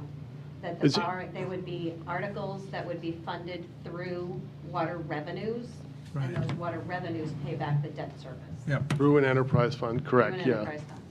So we have to modify the rates in some fashion, with or without PFAS, in order to just cover the obligations of the DPW facility, because water is on the hook for paying part of that debt service, and even the design and engineering of the PFAS projects that are being proposed in the short term. We need to modify the water rates to cover those costs now, and the continued increases on the water rates are to cover the potential costs of PFAS if we are to pursue all of those projects that are built into the capital plan. I would not anticipate doing a debt exclusion for these water-related projects for a couple of reasons. Number one, a water enterprise by design should be self-supporting. Number two, a debt exclusion goes on a tax bill, and all tax-exempt properties, while they may be consumers of our water system, would not be paying the cost of that. So you want to make sure that your customers who are consuming the product are the ones who are funding it. Yep. So, which is That why makes sense. I'm not considering debt exclusion for this process. Okay, I just was thinking in order to stay on the timeline that we're required to stay on, we would not meet the deadlines if we were to take this approach, but I'm hearing that's When you say what doable. deadlines are you referring Well, we to? have a deadline for Sure. to compliance. As far as treating every source by 2029 as, so my professional opinion is there's no way, we don't have enough contractors to build as many things as need to be built in Massachusetts by 2029. So everyone will be compliant with 2029 because the federal government said so I don't think that's a likely outcome, no matter how much money is spent in that direction. There's not enough people who can build treatment plants that fast because there are quite a few in the state that need to be built. many of them with more highly contaminated groundwater than Duxbury has. So that's one thought. I mean, the second portion of that is, quite frankly, we're better off, meaning as an industry, we're really better off without a very rapid rollout, because right now we do include a cost escalation on all of the capital for projects that are constructed in out years. But if there is a real pinch, we do have updated cost estimates as of a week ago from the town's engineering consultant. But the cost of water and sewer infrastructure, the installation of either new or replacement infrastructure has been going up far more quickly than historical escalation values, which are what we are using right now in our projections. So, Again. Yeah. Well, that's why we thought we wanted to get a jump on it, and so I'll be quiet but I do have one final question. We have a water and sewer advisory board that we rely on heavily, and we also have a PFAS task group. Have you presented this information to them, and have they weighed in on any of this, or is this the first time we're all hearing it? This is the first time that we're all hearing it. Okay. I'll look forward to their input. And they are here tonight, right? Right. Okay. And I know you have another slide. I've got a couple more Yeah, and slides. then we do have our water engineers online as well. I saw them dialed in. So if we go to the next slide, I just want to talk about what the options are, what within the modeling that we have on the water side specifically. So we have the ability to assess a couple of changes to your inclining rate block structure. If you want to take a look, the town, as you probably are all aware, is considering changing its frequency of billing, which is probably a very good idea. Yep. But you also have the ability to change the relative size of your fixed charges. Right now, the water utility generates about 6.8%. It's less than 7% of its revenues from fixed charges. That's below industry standards. When you say fixed charges, you mean like turning meters on and off and that No, sort of stuff? no, meaning like the base fee. So on your So the bill, you $40 base fee. What is our biannually, base Just to be fee, connected? 40? Just to be connected. Okay. Semi-annually. Yeah. So, my apologies. I always mix those two phrases up, semi-annual and biannual. But yes, so those are known within the industry as fixed charges. It's similar to, the meter charge you have on your electric bill, just for having the meter attached to your house. It's a similar corollary to that. But it's, professionally speaking, I think especially in cases like this, I happen to actually think a higher portion of your revenues coming from fixed charges is an excellent idea. There are some downsides about that that we'll get into, but the fact of the matter is, and it's going to be even more so in Duxbury if all of this investment is done, the average water utility in America, when it gets to July 1 with an approved budget, there's probably very little it can do to not spend at a minimum 92 to 95 cents on the dollar of its appropriated budget. And so those are for example, if you turn off the water treatment plant, how much money will you save if you're going to keep all your staff online? There's very little in the way of variable costs in running a utility. It's things like staffing, it's things like debt service. These are things that no matter how many gallons you sell that year, and no matter whether, how many people turn off their service or how many new customers you get, there are a set of fixed costs within the operations of a regulated utility that are non-variable. And so what we end up having, and this isn't just true in Duxbury, this is true in most utilities, you have a very small portion of your revenues that are actually fixed. That's your salary. And then you have another portion that's your sales bonus or whatever, just to put it into normal terms. So you have this large portion of your overall revenue stream which is highly variable, and you have only a small portion that's fixed. The AWWA doesn't, that's the American Water Works Association, doesn't really provide a blanket statement, but a lot of people who I sit on a board with the AWWA, and there's a lot of people who believe we should be somewhere in the 20 to 30% of overall revenues should be in fixed charges. Obviously, you're nowhere near that right now, and more importantly, you're nowhere near that right now, and your costs with all the PFAS investments are likely to go up by a factor of 4+ over the course of the next 5 years. So we make the assumption, that fixed charges and volumetric charges, which are the variable portion of your revenue stream, that they go up equal percentage in the bill estimates that we just showed. So that said, you have the ability to make modifications to those, and that's quite easy for us to model, and then prepare new estimates for fixed charges. And then you have the ability to more steeply or less steeply incline your rate block structure. And what that is a more steeply inclined rate block structure basically makes water get more expensive more quickly. And you can do that in one of two ways. You can either keep the same size tiers and make the cost as a percentage of the base tier costs even higher, or you can shrink the size of your tiers significantly, thereby forcing people into higher tier cost water more quickly. So those are your options. If you'll go ahead and advance one slide, I just want to talk about sort of this is the push and the pull, the pros and the cons of these, because we're going to be asking for some guidance in order to be able to give you a number of sets of rates that any of which would be okay for the town of Duxbury to accept and me to feel confident that you're going to be able to meet your revenue targets, because that's the goal. Okay.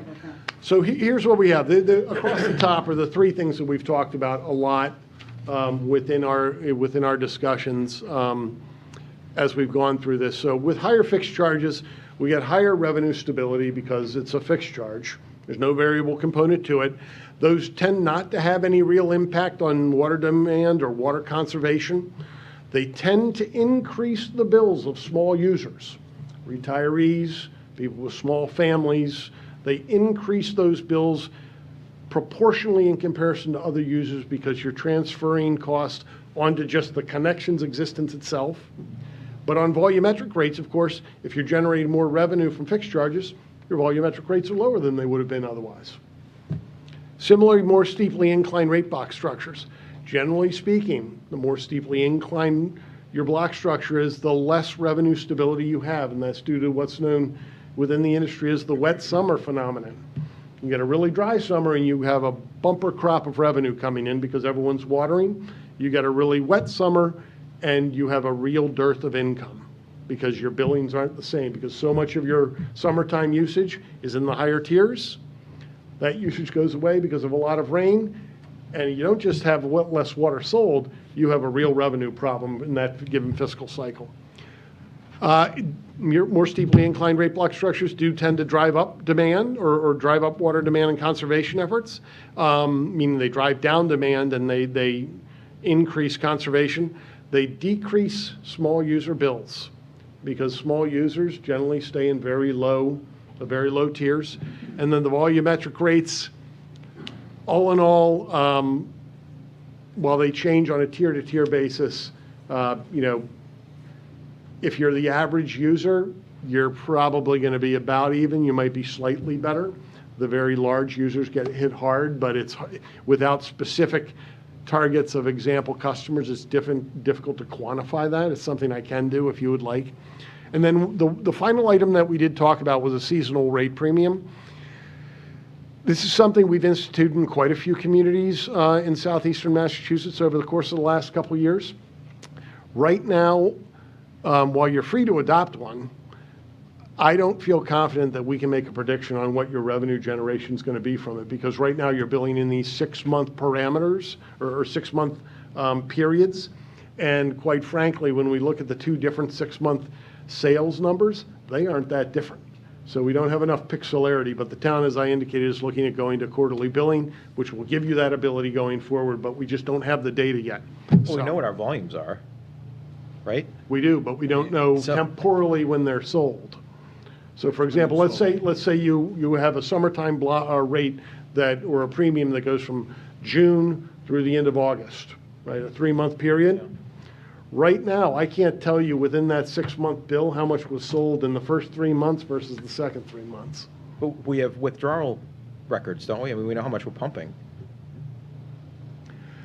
We know how much you're pumping, but that doesn't tell you what, I mean, in order to generate a revenue estimate, you don't just need the bulk number, you need to know what tier it's being sold at, because you do have. No, I get that. I guess my point is we know where the bulk of our water is being used in the summer, right? I mean, we have data to show that. Is what you're talking about. Yeah. What we don't know is by customer, which month, and because every customer falls into a certain tier, the volumetric tiers that Toby's talking about. Right. And we can't plot the data down to the month and the tier because we're doing a 6-month reading right now. Right. We're going to shorten that window and do a 3-month reading in order to capture that data and plot those customers. But for us to set a seasonal rate, we don't have the granularity of the data right now to make a recommendation on a seasonal rate structure. Okay. Because we can't predict the revenue that would come from it right That's fine. now. All right. Yes, the key, I suppose, is seasonal, right? It's, okay. Yep. Got it. Okay, I believe we're just into comments or Q&A. Oh, no, final considerations, pardon me. All right. So really what this is the ask. So in order to give final rate recommendations, I need to have a really good idea of what direction you want to look at on the CIP. Are you going to be building the PFAS or not? That's the single most important question that we need to answer quickly in order to get to rates.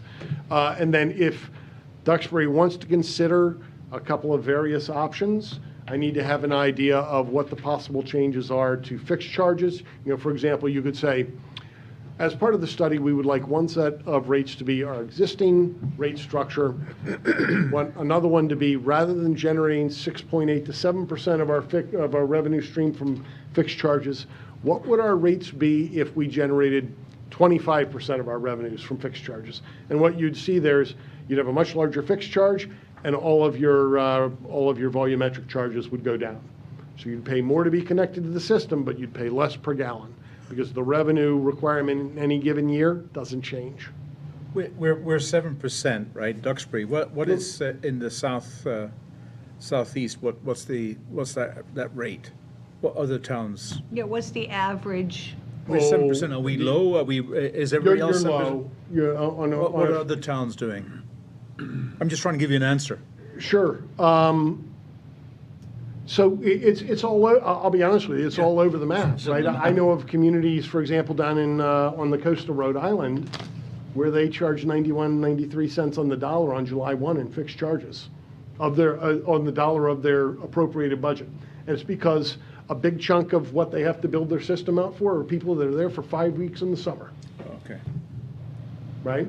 And that's a rational argument, because otherwise you have the people who are living in town, not in the mansions, basically paying for the water system that benefits the people who are only there for 5 weeks every summer. And so when you say what is average in the southeast, Yeah, generally speaking, the more variability that you have in seasonal demands, I think that justifies a higher fixed charge, quite frankly. So are you at the low end?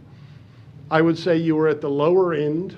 You're certainly not the lowest. I know of plenty of towns that don't have a fixed charge.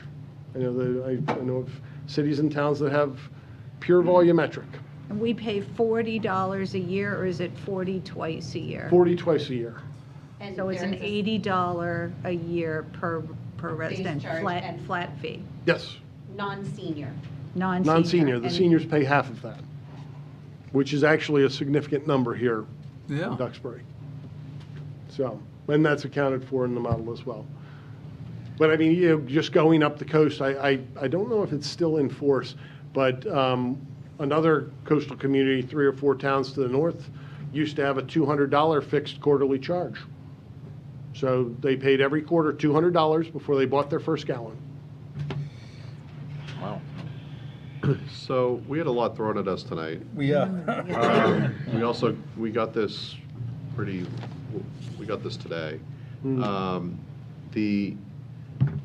For myself, I know you talked about putting this on in about a month or so. Do you need these answers tonight or in the near future? I don't need them, I don't need them tonight. So- What I can tell you is I can't give you solid Right, sets until we of get rate the- structures that I would say, yes, you would be good to go with these until I have some feedback on these. In addition to the PFAS, Yes. the other piece here, the base, I'd like to understand at some point what information was provided to create the rate, just the base from the water, the master plan. You're talking about the capital. Because we got that, I don't know, a year ago, again, in massive form. We didn't approve anything.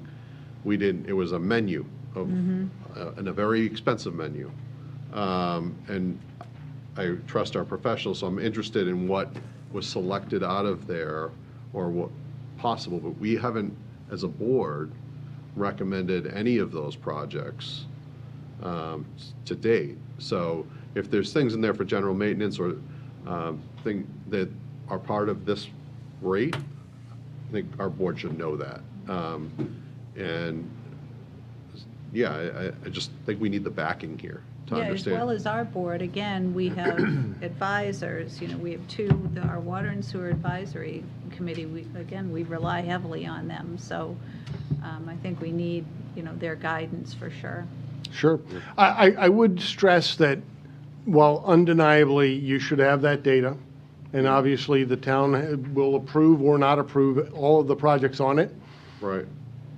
the master plan capital program is dwarfed in size by the investments we're talking about on PFAS.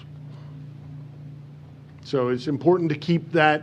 PFAS is, whether or not Duxbury is going to pursue it, is the single most important question as to whether or not we can make a rate recommendation. What's interesting about that statement is when we got that master water plan, the other investments that were recommended in there were far more expensive and expensive than PFAS. We, as a board, decided we wanted those PFAS projects to be taken out of there and expanded, and discussed more. So it's interesting to say that because that was quite a big master plan, with pipes and everything in town. So I'm interested to see how that's now flip-flopped, that PFAS is now. Okay, so we will, Yeah.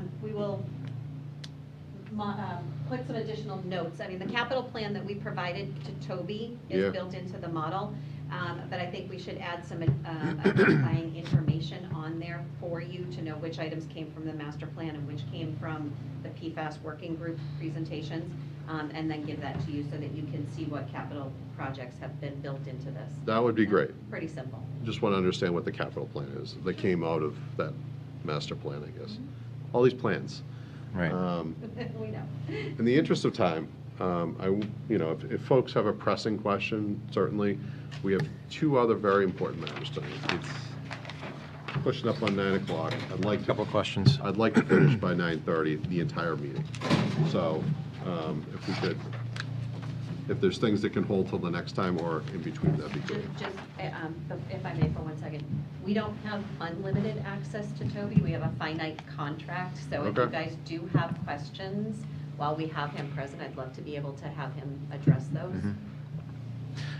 Mr. Chairman, if I may, I'd like to also have, give an opportunity to Tanya or Paul to provide any input that they may have, other things that we should know or hear from their perspective. I know you're just hearing it as well. But before that, one of the questions you asked us is PFAS in or out. That kind of begs the question because as I understand it, and Mark, correct me if I'm misrepresenting things here. My understanding is the concentrations we're looking at now, in terms of PFAS that's getting sucked out of the ground, are at such levels currently, and I suppose things could change, that if we can lower withdrawal volumes, that's going to directly impact what our capital improvements will need to be in the future for PFAS mitigation. So looking at this from the big picture to say, you know, I'm much less concerned right now about what the actual water rate should be, as opposed to how do we reduce water use, especially during the summer, when it just goes off the charts. We have a water withdrawal permit from Mass DEP that we consistently exceed by a lot. Yep. But also, now we've got the PFAS issue. If we can reduce withdrawals, and we've started to do that through the irrigation systems, new irrigation systems anyway. If there are other ways, and maybe this goes to the rate, because I suppose you have incentives and disincentives as to what you're going to use. If we're able to avoid the need for large infrastructure expenses in PFAS, simply by using what levers we have now, financial or otherwise, to reduce volumes, that to me is a much bigger question that I think we need to get behind. And if one of the levers we're talking about is, if we increase, and we're not advocating this is necessarily how we do it or if this is the right way, but if we say, all right, we're going to now increase rates or the fixed charge or something, and we need some runtime to see what that does to demand. How does that frame the question for us in terms of what inputs you need from us in terms of deliverables that you can bring back for us to consider? Am I clear on that? I think I understand. So the goal of the study was to give you a 5-year rate recommendation coming out of this, where we feel really good about the first 3 years.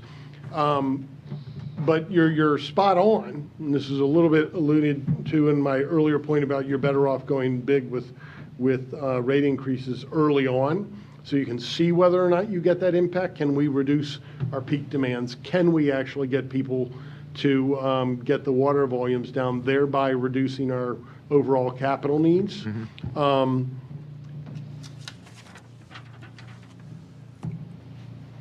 But if you go to a quarterly bill, and in truth, whether or not you go to a quarterly bill, it's up to the town, but you will need to adopt a rate for fiscal '26 within a fairly short amount of time, even on a quarterly bill, because, now I don't speak for the town of Duxbury here, but many communities in the Commonwealth don't believe that on July 1 you're allowed to charge a rate that was approved after, what would it be, April 1st. So you would need to approve a rate before April 1st so that the new rate could go into force on July 1. So if you do want to, for the full fiscal cycle of '26, see what you can do to control demands, we do need to make that decision fairly quickly. Now, within the CIP that is in the model right now, obviously you have about 1.5 years or so on piloting, and I certainly don't intend to present myself as a person who knows everything about the plan for PFAS here. All I know about is when the cash flow appears to be hitting the projections. But assuming that these are built in the way that most water utility plants are, you have a period of pilot testing, making sure that what you're proposing to build actually does what you're looking for it to do before you sign a contract to build the plant. And that's usually a 6-month or so process at a minimum here in the Commonwealth of Massachusetts. So, and sometimes it's a full year because they want to see performance in cold weather too. But, so you might have 1 year of grace before you need to, before you need to really be considering whether you're signing the construction contract.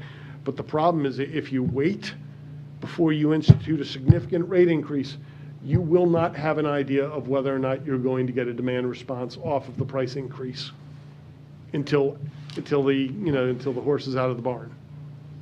That's the challenge. And as you saw within the projection where we had the 30% rate increase, you saw that the reserves in the Water Enterprise Fund are projected to go up pretty dramatically in the first 3 years. That's because we're increasing rates before the debt service of the PFAS program hits. We're building our reserves to put you in a better position to, number one, weather a capital program, but also if you do, because those projections make the assumption that historical water demands and sales are what we're going to see in the future under any demand, under any rate scenario. We are likely to see some demand compression, but we don't know what it is yet. And what it is plays not just into future capital, plays into future revenues as well. So there are, we do have some levers. If Duxbury believes it thinks it wants to do the PFAS, you're better off doing a large rate increase in the first year and probably the second and third year at a minimum as well. That's what I'm asking. I'm trying to get where Brian's come. I think we know, or from our task force, we know that we need at least, the first 40 million approximately for the first phase. And then the question mark is whether we need that second 40. Correct. So I think where you're going with this, and I could be wrong, but you're thinking a bigger increase at the onset may spark that need, it will help us not need the second 40? Is that what you're thinking? Yeah. No, well, I'm not advocating for price itself being the control. I don't know what levers we have to manipulate, I guess is my point. If price is the only one, then, but I'm not going to be, on the front page of the Clipper saying, No, I'm not. Brian I wants to wasn't trying to increase. do that. I'm just trying to There's cut to the There's chase. a plan for mitigating PFAS, all right? So that there's a letter that we've been shared, all right? So there's a plan to progress PFAS, just like you say, spending 40 million. And again, this is only 6 years, right? So we see the first part of it anyway. So we are going to spend money on mitigating PFAS, all right? So we have to. The trouble is we're trying. The other point is that I think Alston with Apex is looking. Alston Potts can maybe tell us that he was going to put a water conservation plan. Good. So that's being developed here. These are the other levers that you were talking about, Brian. So that's being put together, right? So we know PFAS. We got a water mitigation conservation plan that's being developed right now. But the bottom line is we haven't increased our rates for 10 years. No, I get that. 10 years we haven't increased our rates, right? So but we have to increase our rates. No, I agree. So It's how again, much? why we do again that. is how much. So we're trying to forecast 6 years, and maybe we're trying to, when we think about PFAS, we're thinking actually 10 years or 20 years, but if it all depends on what the PFAS levels, the final regulations are. So there's flexibility in the future, right? So we can have a stab at a rate increase now, and we can look at it again in 2-3 years when we have more understanding of what the future looks like, right? But I think the big decision that we need to make and to understand is the recommendation is, by the sounds of it, the experience is we need a big increase in rate to really understand what our true summer usage is. We may see a big change. I think Mark has talked about it in other communities when they had a big rate increase. It took a bit of time, but summer usage irrigation went down, and that's a big variable right there. Well, there's So- also another, we could, I think some other communities, Situate, where I know you were before, Mark, has limited their watering to 1 day per week. And that's done by section of town. Yeah. So that, again, is another way that we could get our numbers. Speaking purely that from the down. financial side, I would rather provide a price incentive than a compelled incentive, because the compelled incentive reduces your sales without producing any additional revenue. Because remember, at the end, that's not because I feel like somehow we just need to raise more revenue. The fact of the matter is, Duxbury is considering building incredibly expensive treatment plants, and you're going to have to be able to pay for them. Yeah. So just to be clear, the two questions the deliverables you need from us, Yeah. what were they again? I really need, I need an understanding of whether or not the PFAS implementation plan, as I've received it, is going to be implemented. That's the first question. Okay, that's the next item on the agenda. And All then right.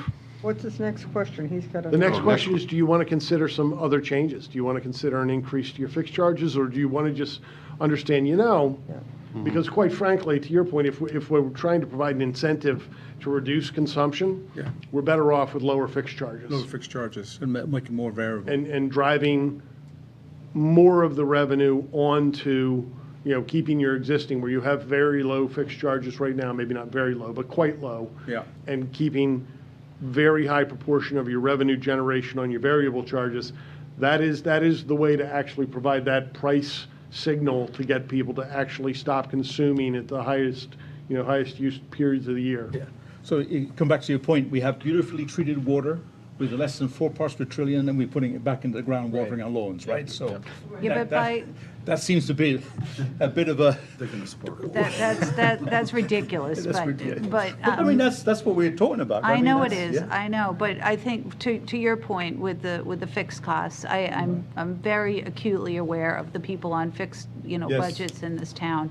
And this at least provides them with some ability to budget for themselves. If we keep that low, that fixed cost low, and they have the ability to conserve as much as possible and benefit from the lower rate for the lower amount of water that you use, Yep. at least that's something. Okay. But remember, that's a huge trade-off in revenue stability. When was the last time we changed That is a fixed? very big concern for me. When was the last time we changed this $40 charge? You have not changed it since the 10 years that. Since the water rate. So if you were to, history. 15 if you were years. to 15 exceed years. it by a small amount, would that, Like $20 like, or something? like, what if it went to $50 or, would that make a huge impact? We would run the numbers and take a look. Yeah. If we could get a better idea. So, but remember, so that the stability is important because we've got sunk costs already. Not only the cost of our day-to-day operations, our O&M, but the DPW facility, the water enterprise is bearing 20% of that debt service for the next 20 years. So we need to make sure that we have stability in our revenue sources to cover our existing obligations before we even talk about these other larger projects. And are there significant costs to going to a quarterly billing system? No, they're not significant. We've been working with our software vendor, and the hope is that we are going to be implementing it by July 1st. So the bottom line is, we are implementing quarterly billing. We are implementing Good. quarterly billing. But we need it. We need it. Yeah, we need to get that out there so people aren't. Mark, what was the fixed cost in 2010? Do you know? So what's that? You said it was last increased in 2010, the fixed charges. We don't know. All right. Did we Sure. have something from Tanya or Paul? Or maybe you want to include it in the Folks, PFAS presentation? yeah, can we do need to move on to the PFAS. If you do have a question about this, I'd ask, you can ask about it. If you want to wait till the PFAS presentation, you can do that too. I'll take questions from the audience then. But we do need to move along. It's after 9 o'clock. I just have a question. You can come right up to the microphone.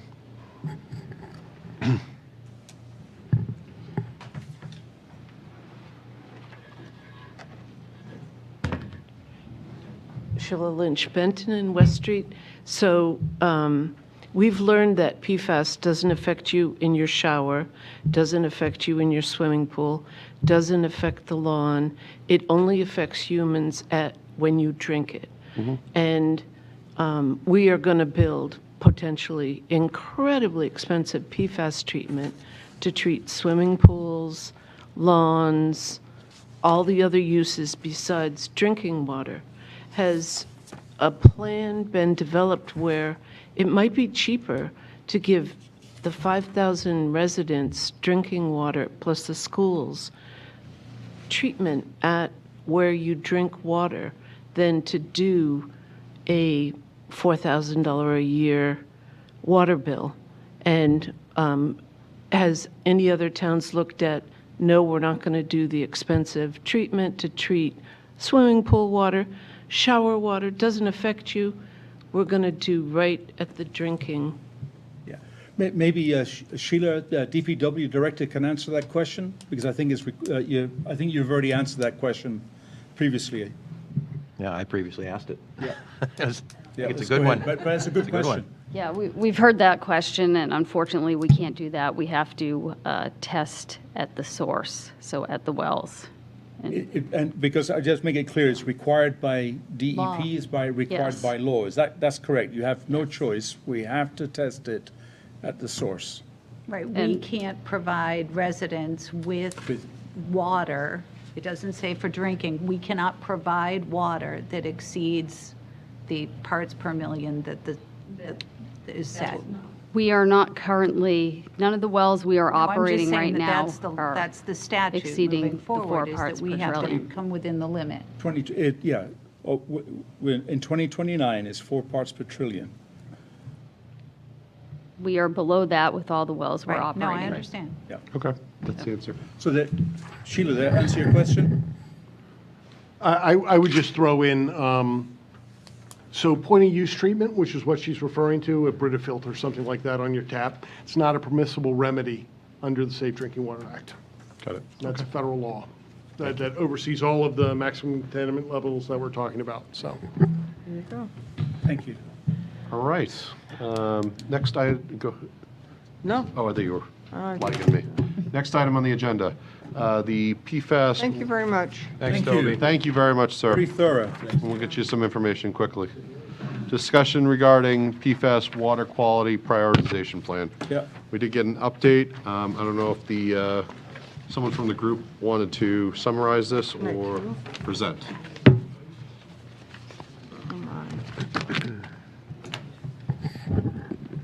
Good evening. Tanya. Hi. Hi.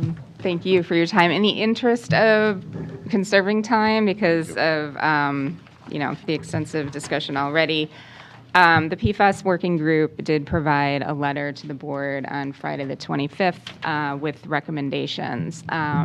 So it basically summarizes our entire recommendation, and we'd ask that the memo that we provided to you be implemented as a policy directive by the board, so that there's no room for confusion. If, the board has the water commissioners, rather, has the authority to do that, and that way, those will be the steps that are taken.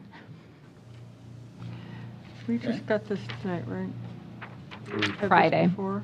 It was given on Friday. Received it on Friday. So I'm sorry, so there's no, what might help for the public is, what is it that the board is recommending, and separately, what policy recommendation are you asking the board to adopt? So it's outlined in the letter. This is our, Yeah, I see it. right? So, I could read Read it it. for the Read it public. into You the want me to record, read it into the absolutely. record? Yeah, Okay. read it right into the record. All Yeah, right, I will do that. after Okay. So, dear Town Manager, Select Board members, following our discussion at the Select Board meeting on January 6, 2025, the PFAS Working Group has met to reassess the recommendation on the prioritization of the Priority Well project. An analysis was performed by Apex on the impact of the potential for water conservation. If a 10% reduction is achieved, it is possible that one well could be taken out of service, Lakeshore or Depot wells. Based on site condition and water quality, Lakeshore would be the well taken from service. If the 19% reduction is achieved, there's a potential to also take Depot out of service. After reviewing summer water consumption and review of Mass DEP regulatory landscape for PFAS, the priority project would be revisited in the fall of 2025 prior to proceeding with the design for Depot and Tremont. If the regulatory framework, PFAS test results, and water consumption looks favorable, the priority project would be reduced to only Damon and Millbrook. Pilot testing should proceed with Damon, Millbrook, Depot, and Tremont as soon as possible out of the funding article from spring 2024 for $1 million. The timeline provided by Apex reflects a 2-month delay from the recommendations of the prioritization plan report. The estimated completion of the first treatment plan is now 3 months beyond the compliance deadline. It's our recommendation to engage the OPM to aid in the review of the pilot testing and recommendations for the first treatment plant. If Lakeshore shifts further out of compliance, conservation measures of 10% must be reached.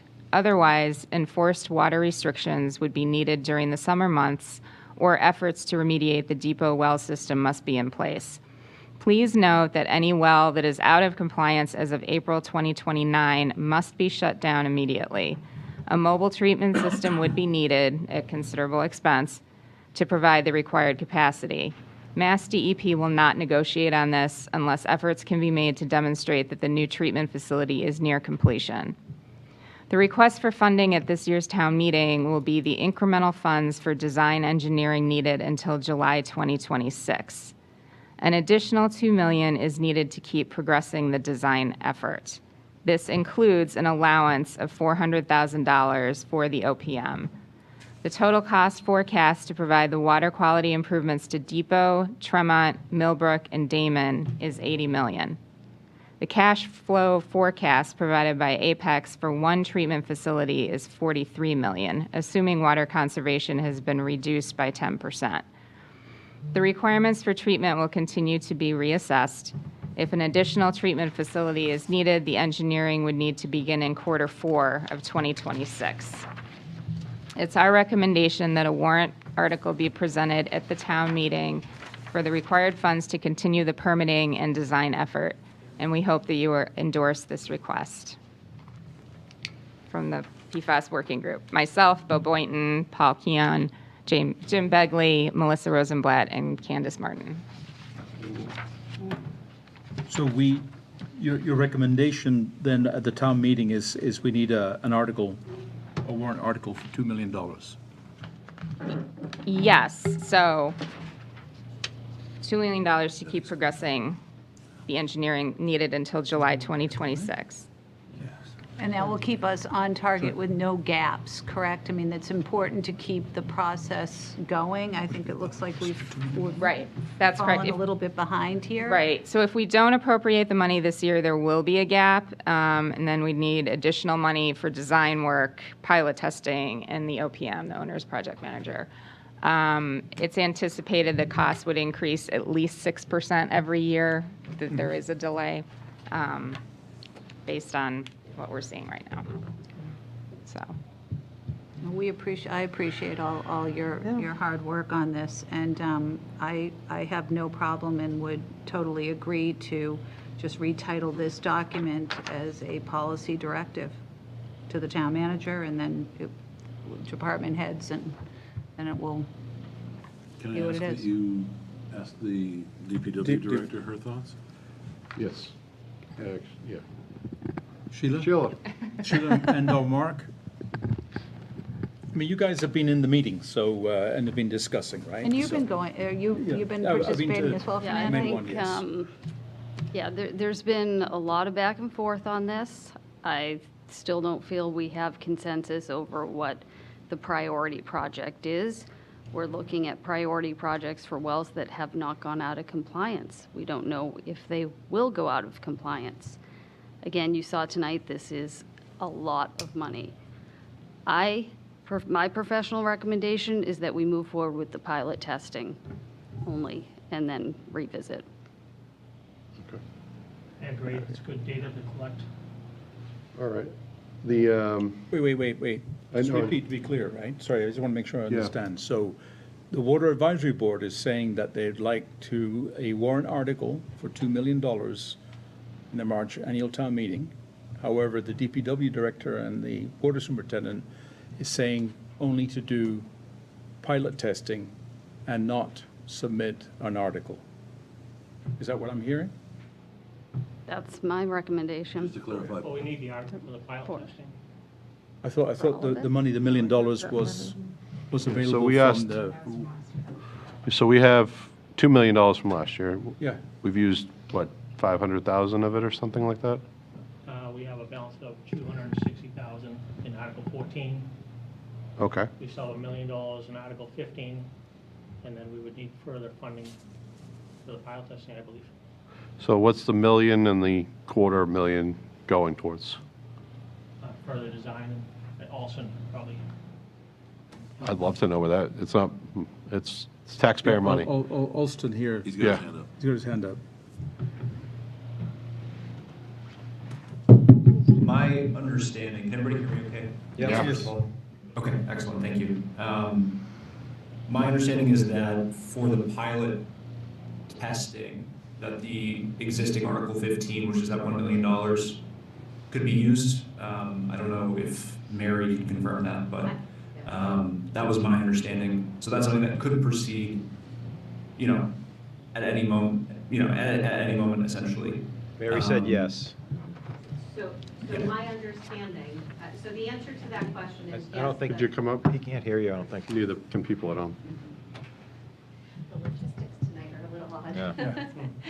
Yeah. So to confirm, bond counsel has affirmed that the town may use the $1 million borrowing authorization. So we have not borrowed any money. There is no cash on hand right now.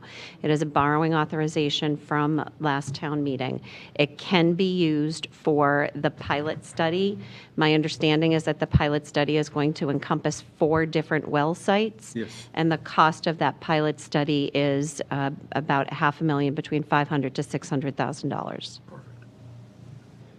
Which means that we have that was my understanding. So, which would mean that we have sufficient funding in existing articles to undertake the projects that are being recommended.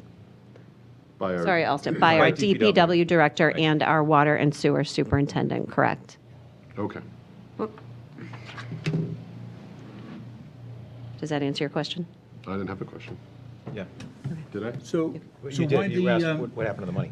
Yeah, so the question is then, next question is, why the difference between what the Water Advisory Board and PFAS the working task group. force is recommending versus what our department heads, our professionals are recommending? I'd just like to understand the difference, please. I think what we need to know is whether Sorry, the Sorry. microphone. We got bad. I guess what we need to know to make a final decision is, do the residents want to stay as we are and hopefully stay in compliance, which is not guaranteed, or do they just want a lesser level of PFAS, say 0 PFAS in the water? Wait. So what you're saying is like, okay, let me make sure I understand. The difference in opinion is rooted on being in compliance with PFAS regulations of 4 parts per trillion, or getting down to 0 PFAS in our water. So right now, we are currently in compliance. But in 2029, No, unless the DEP changes their regulations, we will still be in compliance. If the levels remain. Yeah, if the levels remain the same, which is not guaranteed. The levels could rise in the wells and put us out of compliance. But if we stay where we are now, we will not be out of compliance in 2029. And nothing to build in that case. Right. And that's keeping Depot But out. if the residents want 0 PFAS, then we're going to proceed with building them. And Well, we that's, know that's because you're using the methodology that any number under the 4 parts per trillion is 0. Right. I mean- So therefore, it skews the numbers to, okay. It does. Measurement, that's a compliance measurement. It's the Which is compliance. the only standard that we have, are required to follow. It's confusing the public, is what it's doing. Mhm. It's saying, we're. Can you talk into the microphone, Tanya? So when we initially started this process, we never set, ideally, in an ideal world, we would love to get to 0, right? But there is no calibration, there's no testing for 0. So the lowest level we can get to right now based on the testing is 4 parts per trillion, which is why the federal EPA came out with these regulations. And make no mistake, the federal EPA also said there are no safe levels of PFAS, and that's why we came before you in the first place, to have this discussion. So that's where we were, and where we are as well. So the bottom line is to install PFAS, the problem is, right, is that it's to install PFAS on every single well is about $100 to $140 million, right? Okay? And, but if you put everything in there, and the problem is then we will charge, we saw I think we just saw $20 million worth of, or 40 million worth in the water rate study, which would be around $2,000 to $3,000 a year in a bill to water your garden, right? So we know people are going to start, well, hopefully people will start using less water. So we're in that conundrum here is basically, we don't know what the future consumption will look like, because if we build those facilities, some people are going to stop watering their garden, or they'll build their own, they'll drill their own wells, right? There's a big variable.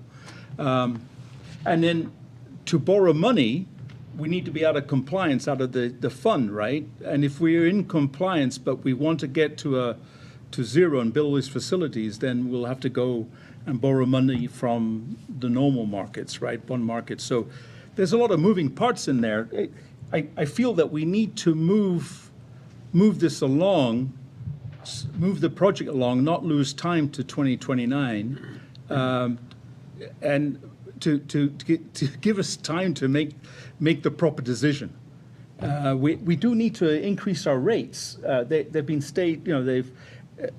they've stayed flat for 10 years, so we need to address the rates. So we need to increase our rates, and we need to put in the water conservation plan, and then hopefully will give us more time to make a big decision. 100 to 140 million dollars, or 40 million for one well that will be out of compliance, or depending on what the PFAS level is and which quarter. Because 3/4 is over 4 parts per trillion, 1/4 is 356 parts per trillion, okay? And so I presume in a year's time that 356 will go away, and we could have 4 at over 4, right? So there's at least one well, and that's $40 million that we'll need to have PFAS treatment on there. So we need to progress it. I agree. I 100% agree with everything Fernando just said. But we're not yet ready to make a decision about 140 million. No, but we know that we're faced with 40, and to put that aside would be disingenuous and to our residents. And we tried to get a jump on this to try to save everyone money and angst over this, and we don't want to lose that jump. We need to keep moving in the right direction. I understand that we are also looking at an override this year. I understand. That's why we need to have these conversations with the residents, so they know everything that is in front of them and coming down the pike. And our PFAS working group that is making this recommendation are town residents that are subject to these water bills, drinking the water, and are incredibly qualified to be guiding us. So I feel very strongly that we need to take their recommendation for what it is and move on it. So what does... There's only one recommendation in here, by the way, and that's to put an article on. Yeah. So there's a recommend this $40 million number. Is that for a depot in Tremont?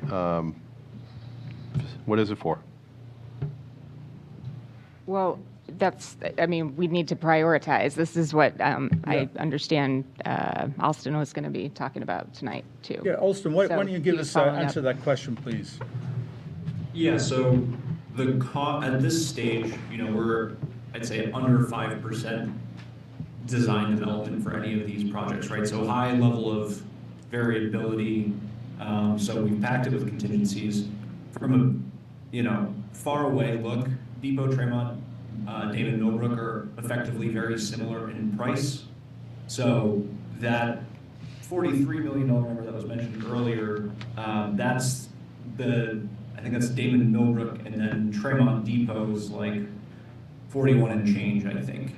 And again, this is with 30% contingency, assuming large buildings, et cetera. So during design, there's opportunities to decrease those numbers. Does that answer the question? Unfortunately, yeah. It doesn't help me. Okay. Because we're asking The to two, move forward on something we haven't made a decision about. the $2 million, Right. the additional $2 million that's being asked, how does that affect, how does that roll into our budget? What is that? We're talking about an override. It's a debt We're exclusion talking. question. No, that would be water rates. No, what I'm saying is we're talking about an override for this upcoming town meeting. Yeah. Correct. So if I'm a voter and I want to understand if I'm looking at an article for another 2 million, how does that relate to everything else in the budget that town meeting's going to be asked to vote on? It would be in the article for the water enterprise budget. So this would be paid by water rates then, so. It would be paid by water Okay. rates. So it impacts the level to which we would be raising rates in years 1 and 2. Okay, And thank what you. is Because that money also for design and engineering has a 5-year payback, not like other projects that we can spread it over 20 years. So that debt service would be much higher over 5 years in order to be paid back. And is that going to affect the capital projects, the water sewer capital projects? Absolutely.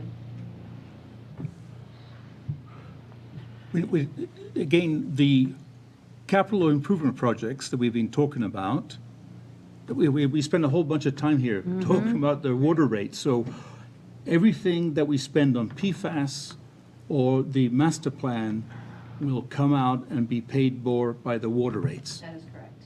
okay? And be paid by the user, so people will have a choice to make. You can flush your toilet with rainwater. Is that where we're going? I mean, this is. No. We can't make this so expensive that you're going to have to take out a loan to turn on the tap, right? I mean, this is a necessity we're talking about. So yes, we need to have some incentives and disincentives, but at the end of the day, it still needs to be something that's affordable. Wait, hold on a sec, but if you want to get rid of PFAS, I don't understand, sorry, maybe help me understand your comment just there, Brian. Help me understand affordable and water without PFAS in it.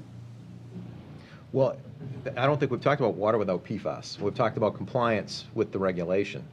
I don't think this board has opined on what the right number, if anything, is for PFAS. No, it's to be in compliance. Right. But it's the compliance. And we're compliant. No, right now, but this is 2029. Yep. All right, so what you're saying, Brian, we wait until 2029 to make our minds up what we're going to do next.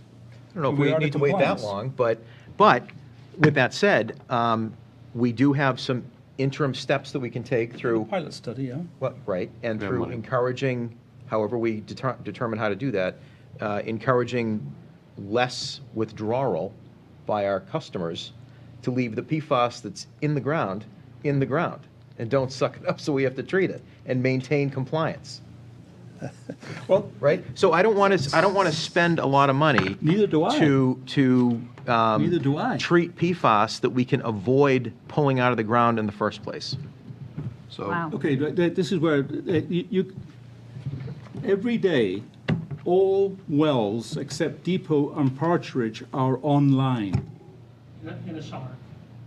And you gave me a chart which said in January, February, March, you're taking water out of all wells that are online. You do not shut in any wells.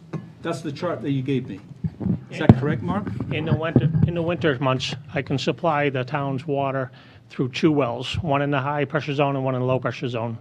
Come around middle of March, April, that's when I have to start using all wells, and that continues into October.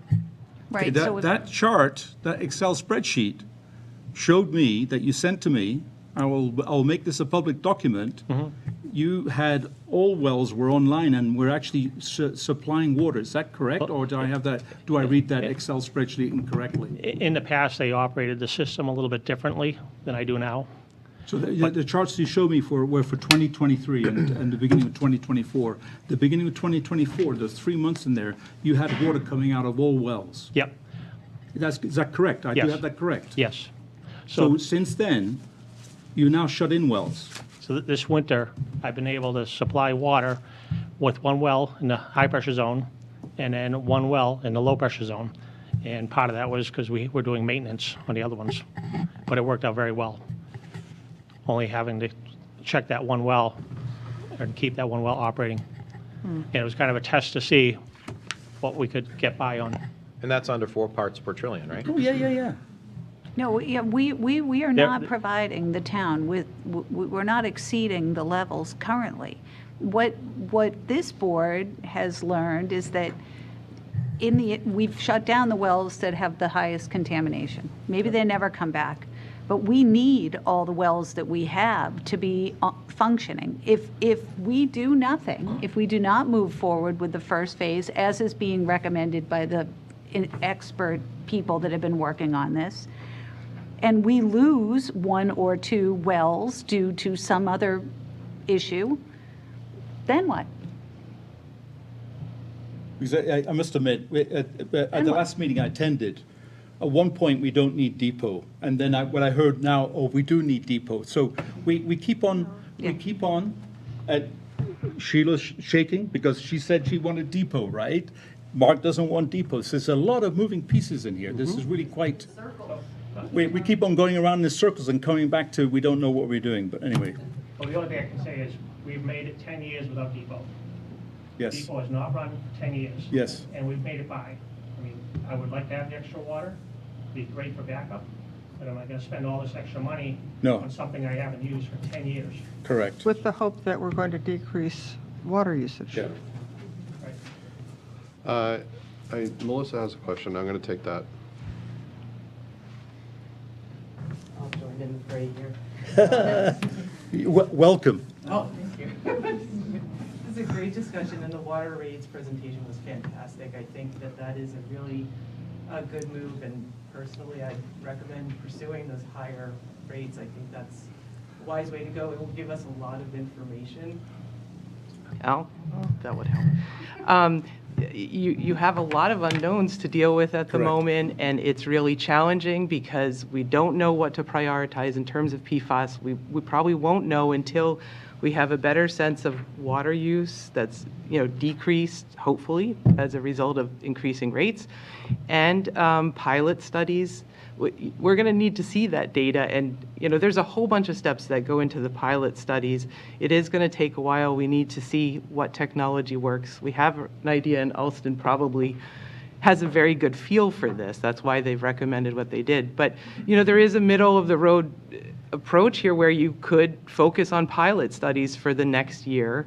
It's not ideal because then you might have this gap before you move to design, but could focus on pilot studies, work with the rates, get that going, and see what shakes out of all of that. I definitely, though, recommend that we keep moving something along for PFAS, because even if we have, all our wells below the MCL right now, we have several wells where that can change, and it's prudent to really just get this information now and know what we might have to do. Even if we don't end up having to do it, it's a worthwhile investment at the moment. So we have the money for the pilot studies, and we have the money from last year's town meeting. We have not taken up the article as a board. The 2 million that we have now. 2 million. For design, that would be for design and permitting, right? What I would suggest is that when we take that up, that somebody present what that $2 million is for. I need some more meat on that bone. I don't know what it's for. I don't know what an additional $2 million is needed to keep progressing with the design effort. And it's 9:35, and we haven't taken that article up. We will in the next month. And that's what I would suggest. It's getting late. All right? By the way, just so you know, the article is in the warrant. It's Article 14. It's already in the warrant.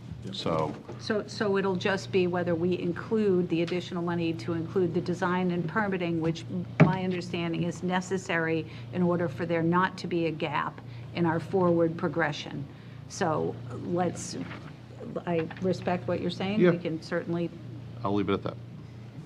All right. Thank you all. Thank I you. know you're working very hard on this, so. Thank you. All right, we do have abatements. If we don't need to do them right now, I'd like to keep plowing through. Do we need them done right now? Are they long? How many are It there? won't take long. It's only $7,300 anyways. All right, Yeah. motions, please. Mark can explain, they're all administrative reading errors anyway, so they're on. Yeah. They're administrative? Um, All right, yeah, that's fine. If you could just give us, 7 Sunflower Circle. The resident was double charged the base charge of $40. This was due to closing at the almost same time as the billing. yes. 10 Highland Trail, customer was billed $618 for the final, and then he was billed again the same amount because of the read at the same time, almost. 80 Gurnett Road, resident had many estimates, and this was prior to our current staff, and the estimates ended up being higher than the actual read when we got in to change the meter. What does that mean? I don't know what that means. So a lot of times, what they would do previously is they would estimate the water bill if they couldn't get into the house or get a reading from outside.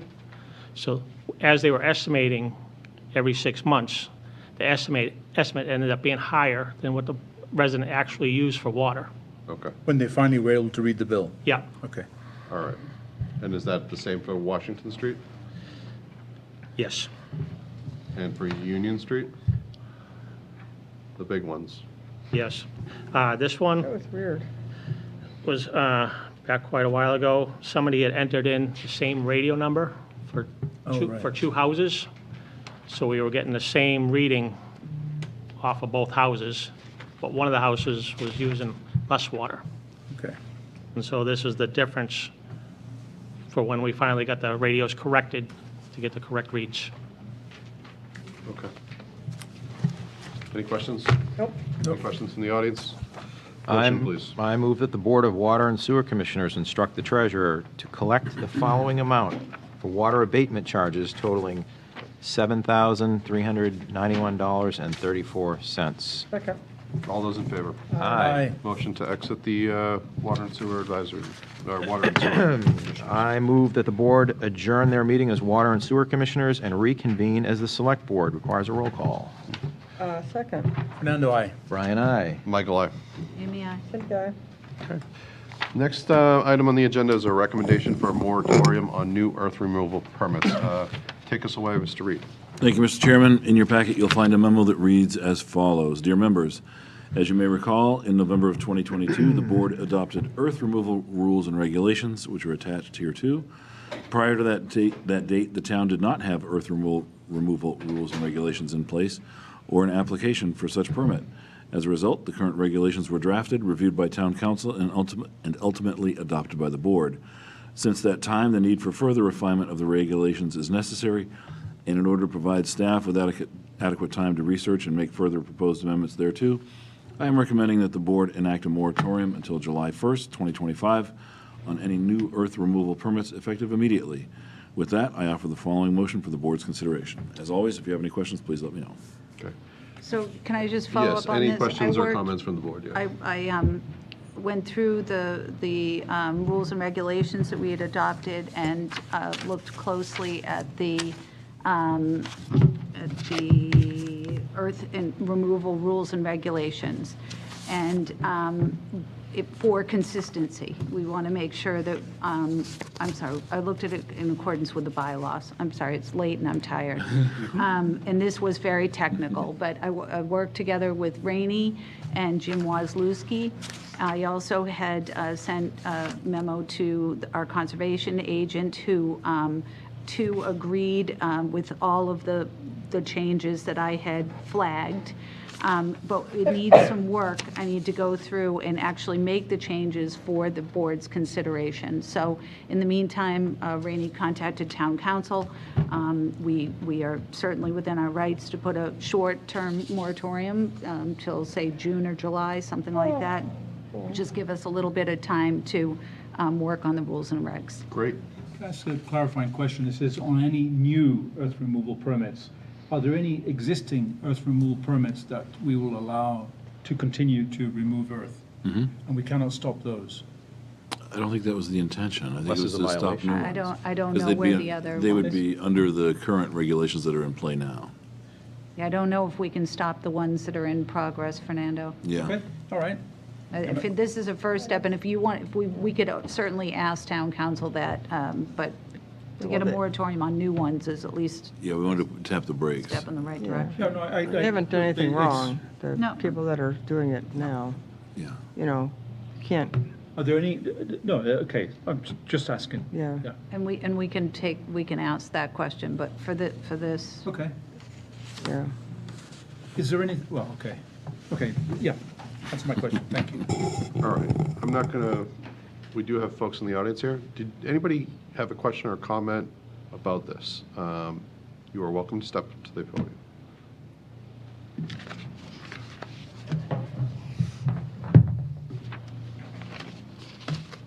Hello, my name is Sheila Lynch-Bentinen, 344 West Street, Duxbury. Thank you for the important opportunity to talk on sand mining in Duxbury. This is a post-mortem about sand mining on Tea Kettle Lane, a eulogy. I live across the street from Tea Kettle Lane. I know most of the participants, all nice families with different desires and needs. I've lived across the street from Tea Kettle Lane for 28 years. From January 2023 till April 1st, 2023, thousands of large diesel dump trucks filled with sand went down Tea Kettle Lane across from my house, braking with diesel exhaust, took a left or right turn, went down Temple Street with another braking and exhaust. For 4 months, my house was completely surrounded by diesel trucks' exhaust over 40 hours a week. 14 trucks, 10 trips a day, 140 trips with round trips, 280 trips a day. I walk my dog every day, and I had to put her in the car and go walking around Camp Wing because both of our eyes were stinging from the exhaust. The air quality was so awful because of diesel dump trucks delivering sand every 3 minutes. I'd like to address the deficiencies in the regulations of sand mining known as the Town of Duxbury Earth Removal Rules and Regulations, developed, as mentioned, November 2022, presented to the town, blah, blah, blah. You've already talked about it. What's so amazing about this whole project, there was not one public hearing, zero, no abutters notification. This is irresponsible of the Select Board, the legal, building, and administration in our town that approved this regulation. The permit for earth removal starts with the words, "The Select Board believes that the removal of soil, loam, sand, or gravel from any premises in the town of Duxbury, collectively earth removal, must be done in a safe, environmentally conscious, and neighborly fashion," but then continues, with no requirement for Conservation Commission review, no requirement for a public hearing, no requirement for neighborhood notification. It does require one thing, that, and I won't go into it, but it's long, that you have to do a cover crop after you mine, and that hasn't happened. The permit lasts for 1 year and must be reapplied for. It's been 2 years since sand mining to the beach for dune restoration and the seawall sand project. There's been no overseeding of the sand mining with plant material. And there might be, because it's house building, wiggle room legally. But there's still sand mining and there's still permits. A total of 168,000 cubic yards of sand has been trucked out of Tea Kettle Lane. 85,935 cubic yard for the town's portion of the seawall, and 83,000 cubic yards for the Duxbury Beach Reservation. The beach project was $2.4 million, and it's unclear to me the finances of the sand of the seawall. But serious money was made on both of these projects on Tea Kettle Lane. It is stated that Duxbury families donated the sand, which is a convoluted story because of the profit intertwined with land buying by the married families who are also getting trucking contracts and in the house building business. Tea Kettle Lane looks like a war zone, and many, many millions of dollars have been made and have yet to be made on this formerly quiet country lane.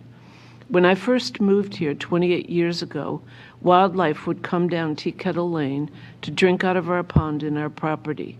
Red fox, porcupine, skunks, raccoons, deer, pheasant, fisher cats, etc. Barred owls, screech owls, and long-eared owls roosted in the tall pines on Tea Kettle Lane because it's known as an edge environment bordering North Hill. Since the project ended almost 2 years ago, I've not seen any wildlife. No owls hoot at night, no red fox come in our yard, no opossum, no skunks, no raccoons, etc., etc. To me, it is extremely sad. The Conservation Commission was not involved in this permit, yet they tried to buy this land earlier with unsuccessful negotiations. Yet they recognize the value of this habitat. This is a post-mortem, a eulogy for Tea Kettle Lane that is no longer. What I'd like to offer some suggestions for moving forward, that you rewrite the earth removal permits to include public dialogue, including a wide swath of abutters and truck traffic abutters. 2, that you have a review by the Conservation Commission of the proposed project. 3, that you clarify what will happen if the permit is not lived up to. It's kind of unclear to me now, but I think there's supposed to be planting on top of the sand as part of the permit. I have reason to believe that sand mining or sand dredging will have to continue in Duxbury, and the reason is Duxbury Beach. As you know, if you've ever listened to a Woods Hole lecture, geologically speaking, the beach wants to end up on Washington Street over time, and the only way to stop it is to armor it with sand. If armoring doesn't happen, we lose our bay, our beach, marina, oyster, blah, blah, blah. I've often said we must be like the Dutch and fight the sea. Some say the sand is just going to wash away. That's the purpose. And there's towns now that are banning sand mining only to be used in their town, so you can't buy sand from other towns. Duxbury must develop a sand mining policy if you want to save the beach and bay, which I believe the town does. A well-thought-out sand mining or sand dredging permit that involves public dialogue is a necessary first step. I had a diesel truck every 3 minutes in front of my house, either bringing or returning or empty truck of sand for 4 months. At the end of 4 months, I got a postcard from the DBR Beach Reservation saying because all your troubles with truck traffic, you are eligible for a free cup of chowder at Blakeman's with this coupon.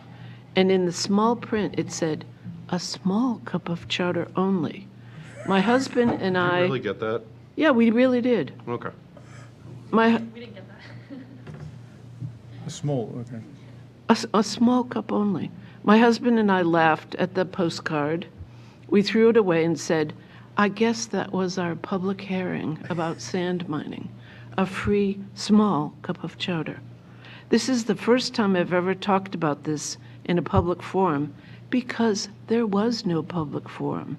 There was one planning board meeting about an A&R approval not required for the many homes being built on Tea Kettle on excavated sand, and there was no discussion because it was an A&R and met frontage.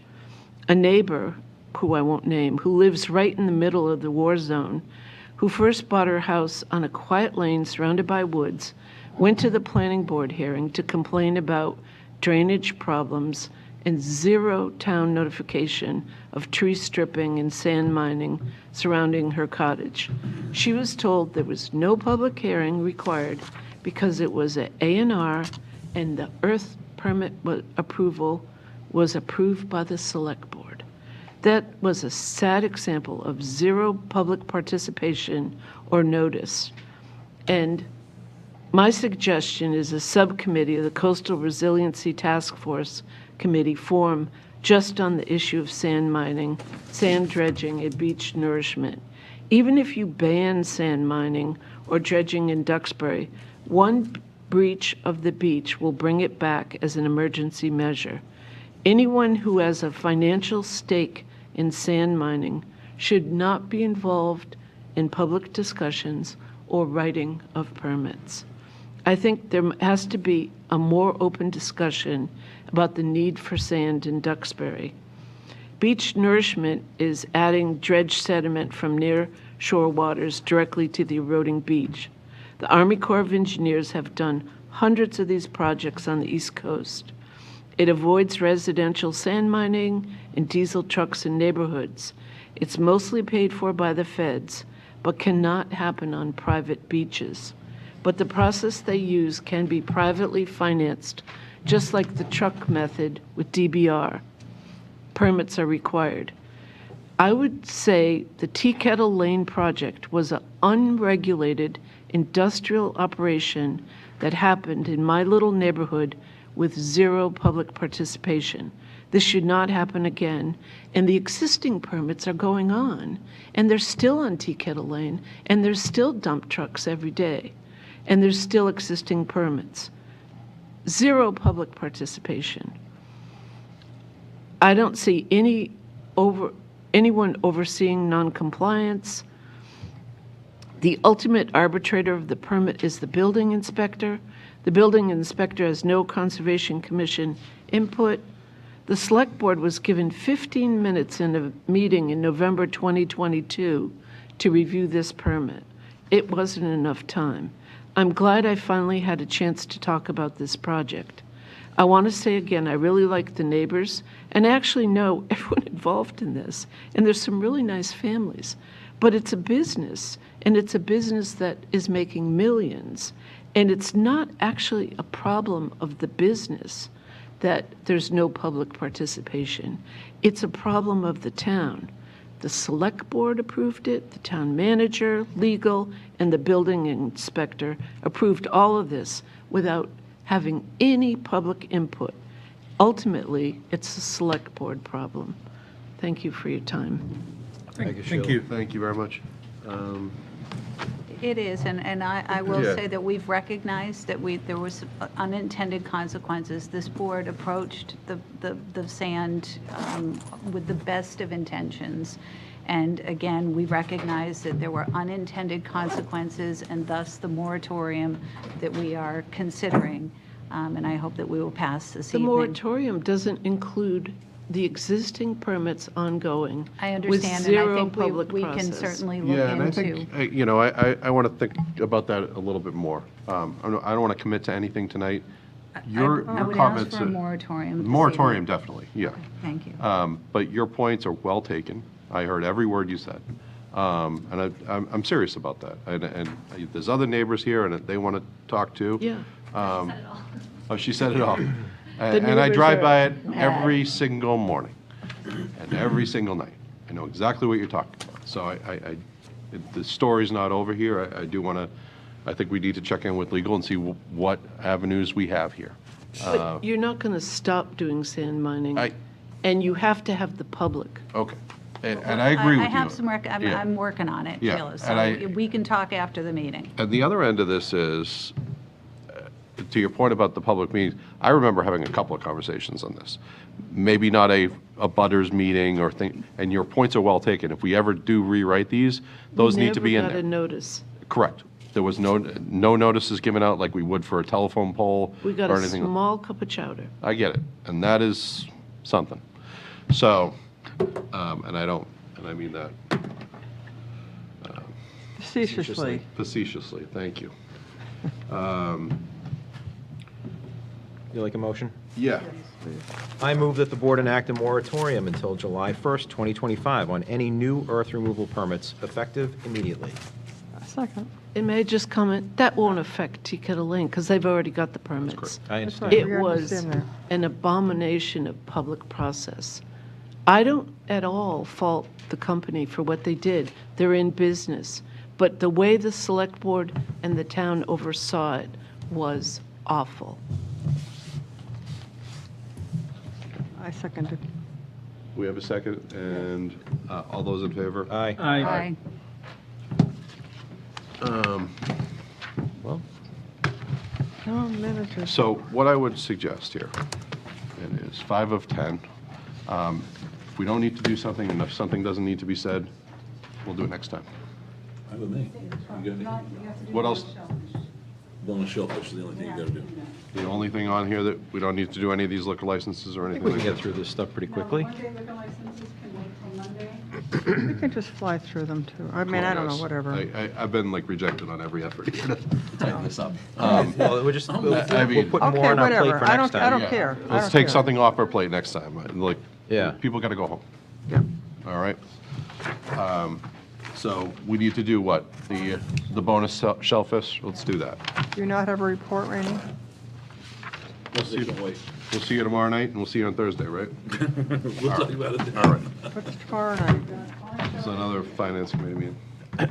I move that the Select Board declare a temporary bonus shellfish season for, 1, the commercial harvesting of soft-shell clams for the month of February, and 2, for the commercial harvesting of quahog clams for the month of February. Second. All those in favor? Aye. Aye. Is there any essential announcements that need to be read that are happening in the next week? Let's see. I'm sure they're all We essential. need somebody to run for the planning board, again. Okay, let's read the announcements. You don't There's 2 have of one them. for the 2-year? No, we don't. It was in the paper. You were gonna say it, that's why I didn't say anything. No. But yeah, last year we mentioned it, and we got people to run. I'm saying it again. We need somebody to run for the planning board. Okay, because I talked to somebody who I thought is going to take out papers. As of and- last Wednesday, nobody had taken out papers, I Okay, guess. I will follow up on that. Yep, so there you go. We do have Great, 2 we're done. 2 announcements. announcements. And then- Number 1, vote by mail/early voting will be available for the town election. To receive a vote by mail ballot, please complete an application and return it to the town clerk's office. An application was mailed with the town census and can also be found on the town clerk's page of the town's website. Number 2, the next scheduled select board meetings will be on, well, let's see, this needs to be updated because we have one for tomorrow. Tuesday. I don't know that. Tomorrow? Yeah, you noticed the, yes. I did post it. You did post it. In case you In guys case you were wanna showing go, up. in case you all want capital. it. It's not, it's optional. It's on. Okay, but Just in case it's, you wanna show up. yes, but if it's a scheduled select board meeting, I'll read it into the record here. Yes. Tomorrow, Tuesday, the 28th, at, what time is the meeting? 6:30? 6:30 at the Senior Center. Thursday, January 30th, at 6:30 at the Senior Center. Both of those are with the Finance Committee. And finally, Monday, February 3rd, 2025, at 6:30 in the Mural Room is just the Select Board. Right? Correct. Those are our announcements. All right, I'll take a motion to adjourn. So moved. Second. All those in favor? Aye. Aye. Thank you, everyone, for your time tonight. Appreciate it.